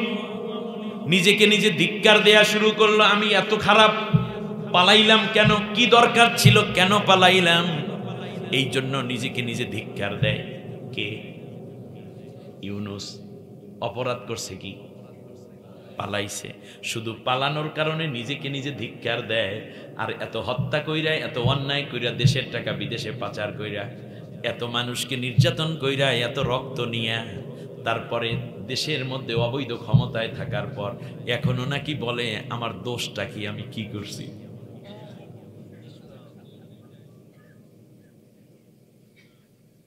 পালিয়ে যাওয়াটাই দোষ, এরপর দোষ করিয়া পালাইছে। ইউনুস আলাইহিস সালাম মুলিম হলেন, মানে কি? নিজেকে নিজে ধিক্কার দিচ্ছেন। আল্লাহ রাব্বুল আলামিন বলেন, আমার ইউনুস যদি মাছের পেটে যখন সে চলে গেল, তারপরে একটা কাজ যদি সে না করত, কিয়ামত পর্যন্ত আমি তাকে মাছের পেটের মধ্যেই রেখে দিতাম।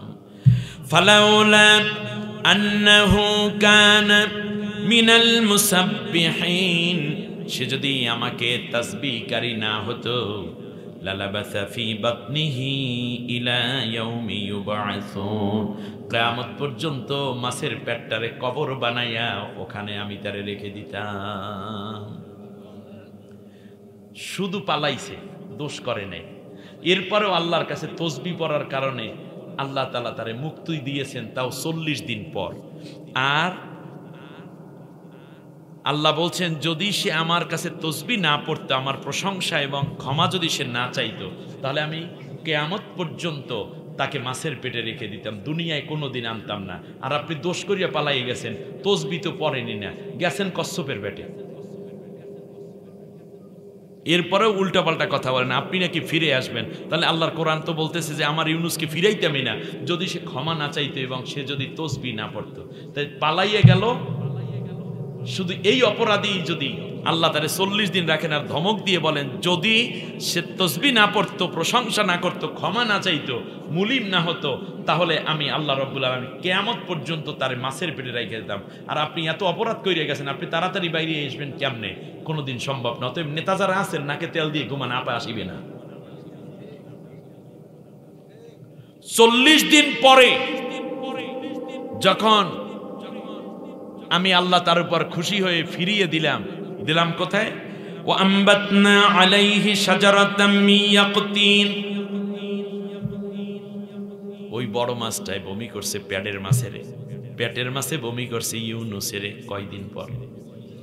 আমি মনে করছি আপায় আসলে কমপক্ষে 40 দিন পরাইবে, কিন্তু 40 দিন আছে নাকি? না। এখন যেখানে ফালাইছে সেই অবস্থা শোনেন।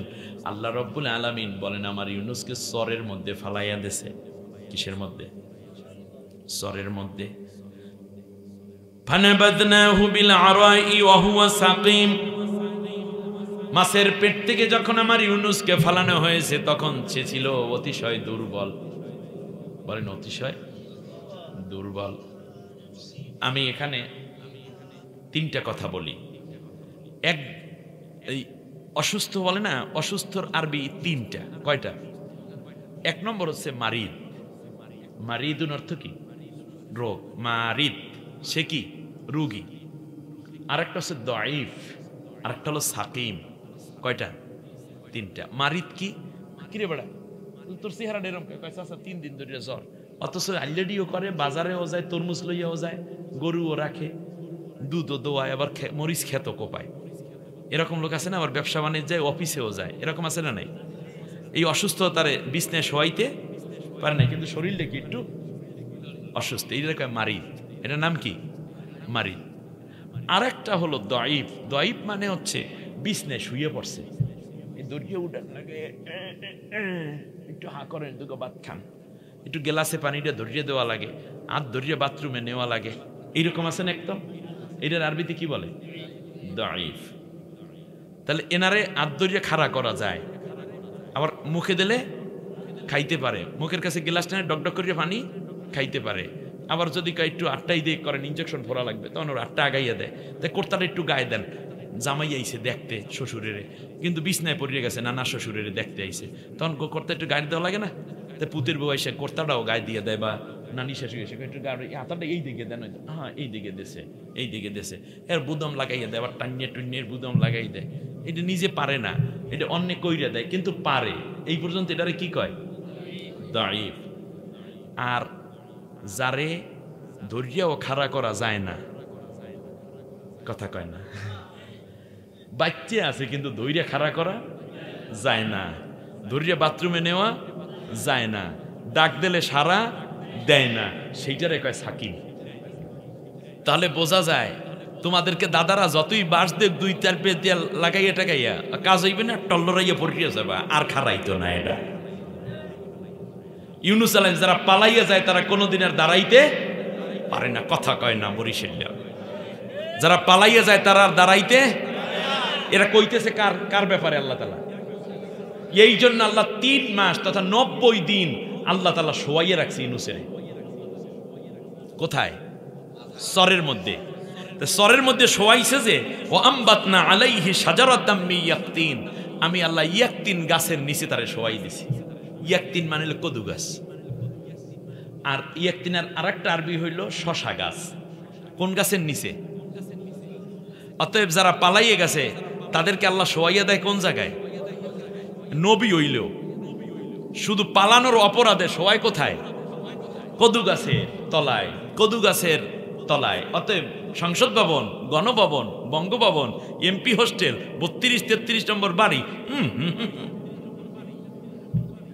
আর ঐত্য না, কোথায়? গাছের তলায়। একটাই কালামানিক গাছের তলায় শুয়েছে না, এইটা শোয়া শুরু হয়েছে, আল্লাহ দেখাই দিয়েছে, ঠিক কিনা? এর সে জীবন্ত ওয়াজ আপাতত আমার কাছে নেই। আর যে ওয়াজ করে চলে যাবো, কালকে মনে করবেন যে হুজুর আইছিল একটা। ওমেয়া আমনের এখন হইল আষাঢ় মাস, এই মানে কি মাস এটা, এখন বৈশাখ মাস, এখন আমের সিজন। আপনি যদি এখন গল্প করেন যে মনে করেন চৈত্র মাসের মরিচের গল্প, কাজ হইবে না। আপনি যদি এখন চিন্তা করেন সেই পৌষ মাসের ল্যাপের গল্প করতেছেন, কাজ হইবে? এখন উমাজ করতে হইবে, বেটা দাও কাছে যে আছে লইয়া নামবি, উজের নামাজ কোপাইতে হইবে, গুরিং গুরিং ডাক দেবে, কই মাছ শিং মাছ উজাইবে, ধর বোয়াল মাছ, ঠিক কিনা বলেন? সেই সময় আলখাতে যাইতেন চাদর গায়ে দিয়া, আর এখন আলখাতে যাইবেন একটা ছোট্ট কাছি লইয়া, লম্বা একটা কিছু লইয়া যা কোপ দিয়ে মাছটাকে ঠেলান যায়, ঠিক কিনা? এখন কি কয় না না কয়, এখনকার ওয়াজ এখন চলবে, আবার পৌষ মাসে ওয়াজ করলে দেখবেন সেইটা ইনশাল্লাহ করিয়ে দেবো। আল্লাহ রাব্বুল আলামিন বললেন, শোনো, গাছের নিচে আর উপরে দেশে কি? কদু পাতা। বলেন কিসের পাতা? আর মানিক দেশে কলা পাতা। হিন্দুরা কদু পূজা করে না, কলা খাওয়ায়, এই জন্য আল্লাহ ওরে শোয়াইছে কলা পাতার উপরে। দেবতারে কি দেয়? কলা দেয়। কলা পাতার উপর শুয়ে দেখতেছে, আমি কি ফিরে যাওয়ার জন্য এখানে আসছি, বাংলাদেশে ফিরে যাওয়ার জন্য?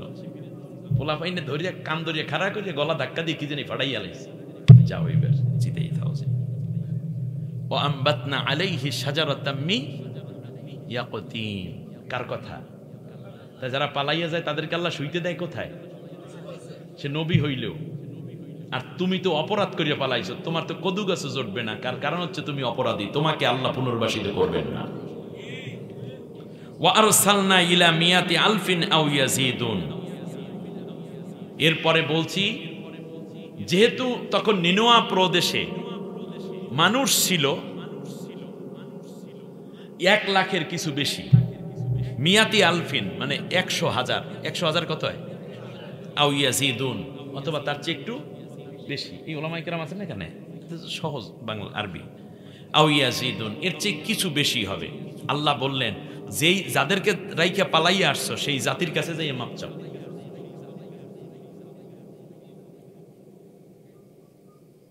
পালাইয়া আসছো কেন? এই কারণে কি করবা? মাপ চাবা। অতএব যেই নেতা নেত্রী পালাইয়া যায় তারা জাতির কাছে এসে কি চাইতে হবে?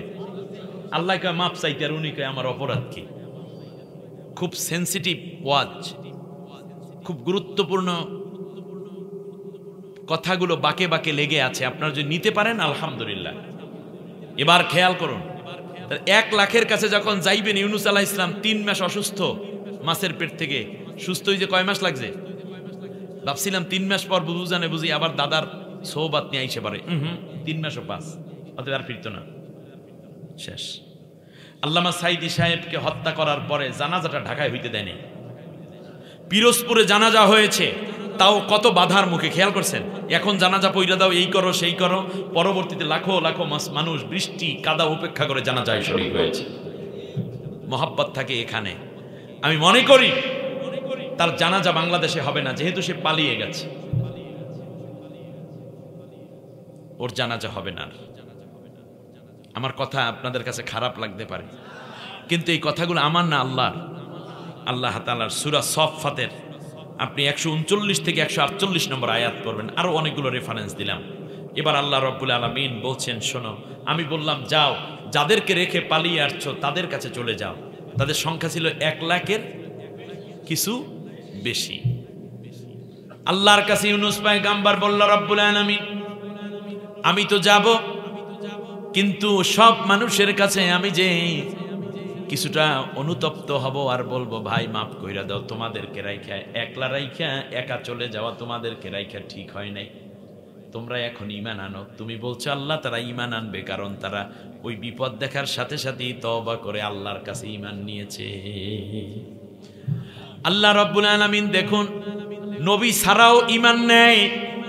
খেয়াল করে দেখুন, নূহ আলাইহিস সালামের সময় আল্লাহর পয়গম্বর ঘোষণা দিলেন, আমার জাতির লোকেরা কিস্তি বানাইলাম, এই কিস্তিতে যারা উঠবা তারা ঈমান নিয়ে উঠবা, আর বাকি যারা থাকবা তারা কেউ কিন্তু রেহাই পাবা না।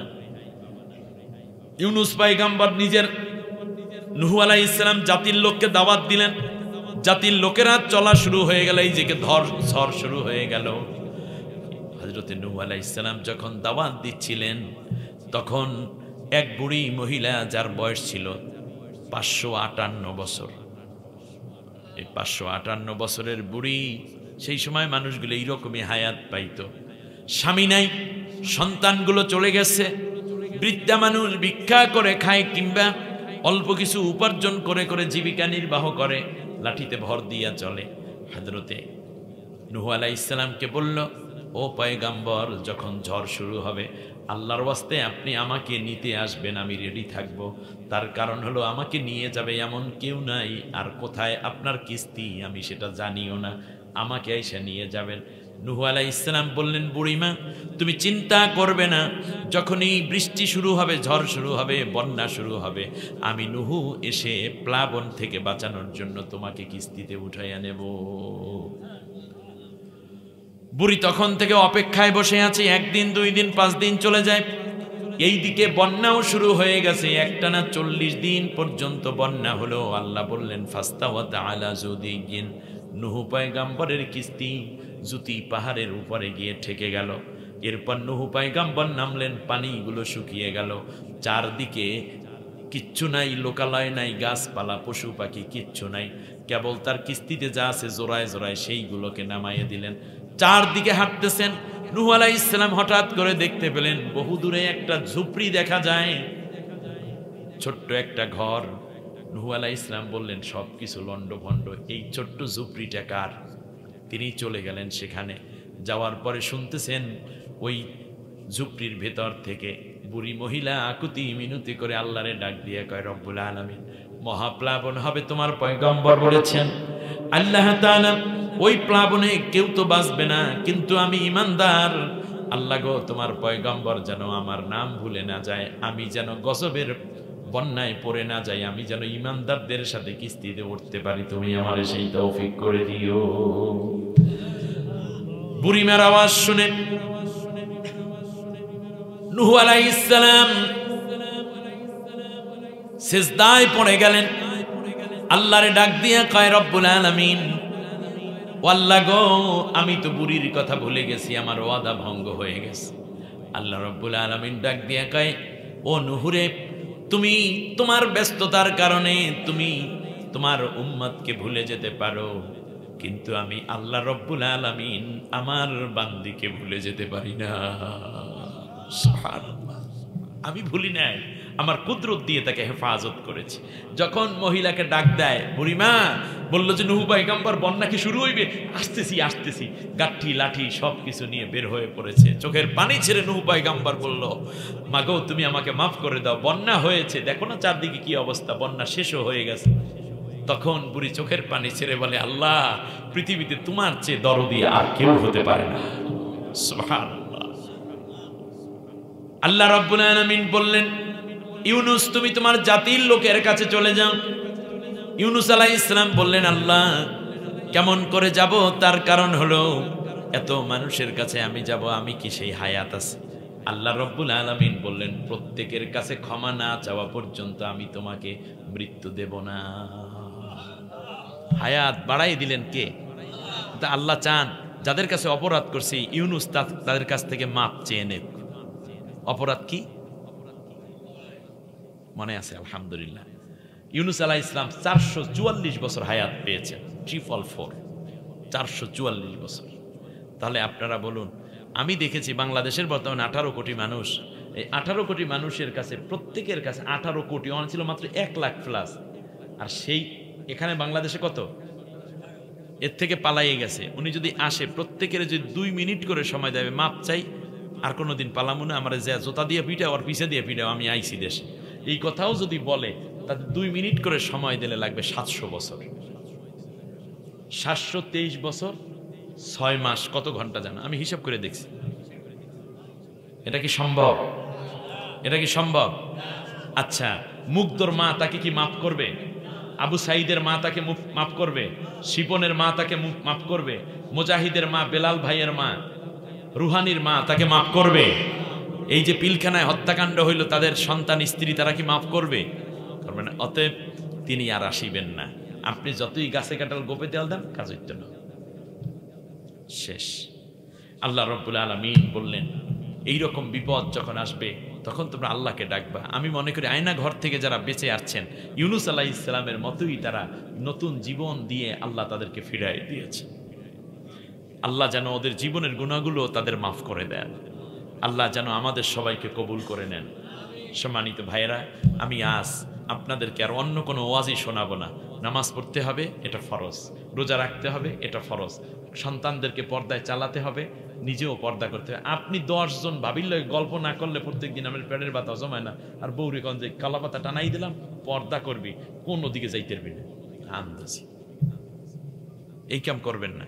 আগে পুরুষ পর্দা করবে, তারপর নারী। গদ্দু আবসারুকুম, আল্লাহ তাআলা কোরআনের মধ্যে প্রথম পর্দার আয়াত নাজিল করে কুল্লিল মুমিনিনা ইয়াগুদ্দু মিন আবসারিহিম, পুরুষদেরকে বলছেন আগে নিজে পর্দা করেন, এরপর বলছেন নারীদের পর্দার কথা। তাহলে পুরুষ আগে পর্দা করবে না নারী আগে পর্দা করবে?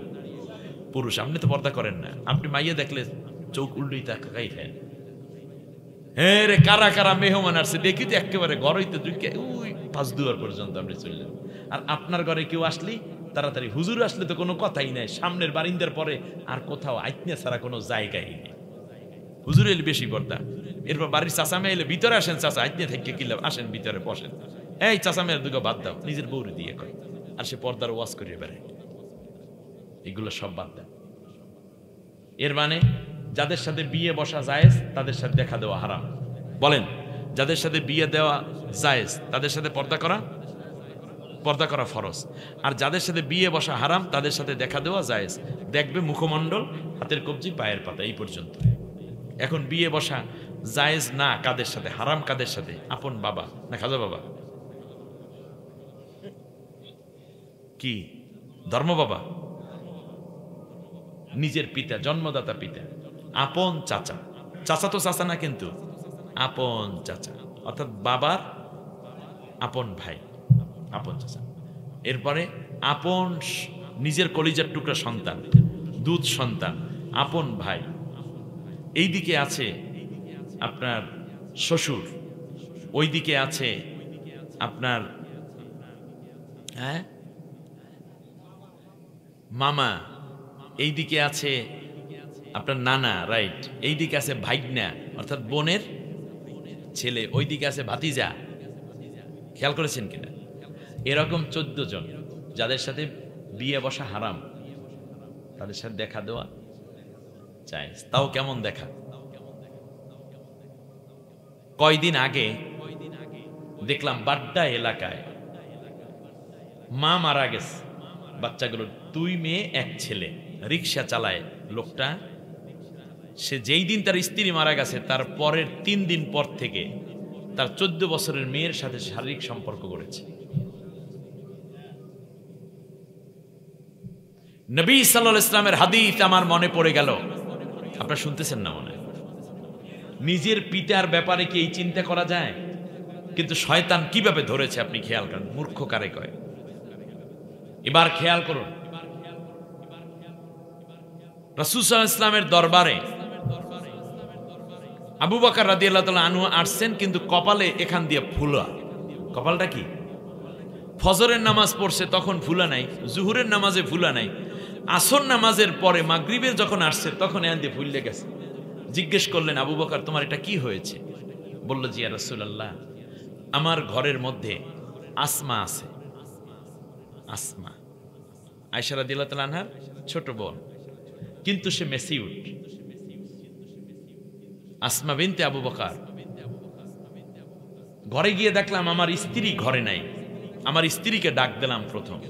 তাহলে বোঝা যায় নিজের ঘরে ঢুকতে হইলেও কি করতে হবে? সালাম দিতে হবে, অনুমতি নিতে হবে। তাহিয়াতু মিন ইনদিল্লাহি মুবারাকাতান তাইয়্যিবা, এটা আল্লাহর পবিত্র বাণী, সম্বোধন। এবং এই সালাম দিয়ে যদি ঘরে ঢোকো বের হও তাহলে আল্লাহর বরকত আসবে ঘরে। সুবহানাল্লাহ। অতএব আজকে বাসায় গিয়ে সালাম দিবেন, মনে থাকবে। বের হয়ে যাওয়ার সময়ও কি দিবেন? সালাম দেবেন। আবার ঘরে ঢোকার সময়ও সালাম দেবেন। স্ত্রী যদি বেশি পরেজগার হয় দেখবেন সে আগে সালাম দিয়ে বসছে। টসচট করে ঘরে ঢুকবেন না। ঘরে মহিলারা, ঘরটাই তো তার রাজধানী, ঠিক না? তার গায়ে মাথায় কাপড় নাও থাকতে পারে।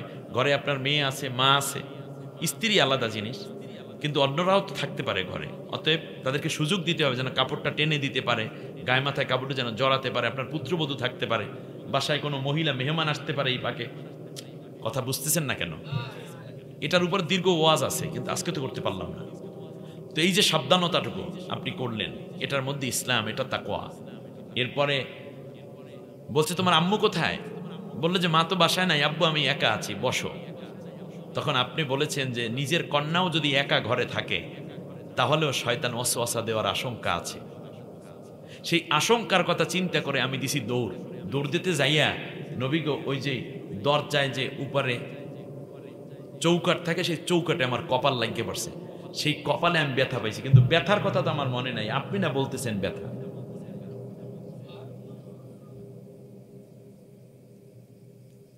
আমার কথা আপনাদের বুঝে আসছে? অতএব যেই কন্যা মেয়েকে পর্যন্ত একা নীরবে বাবার সাথে দেখা সাক্ষাৎ হোক, এটা ইসলাম অনুমোদন দেয়, কিন্তু সাবধানতার সাথে। তো অন্য নারী নিয়ে আপনি দৌড়চ্ছেন পহেলা বৈশাখের দিন, চিন্তাও করা যায় না। মুসলমান হিসাবে আল্লাহ যেন আমাদের বাকি জীবন আল্লাহকে ভয় করে চলার তৌফিক দান করে। নামাজের সূরাতে বসেন, একবার আলহামদু, 3 বার কুল হুয়াল্লাহু।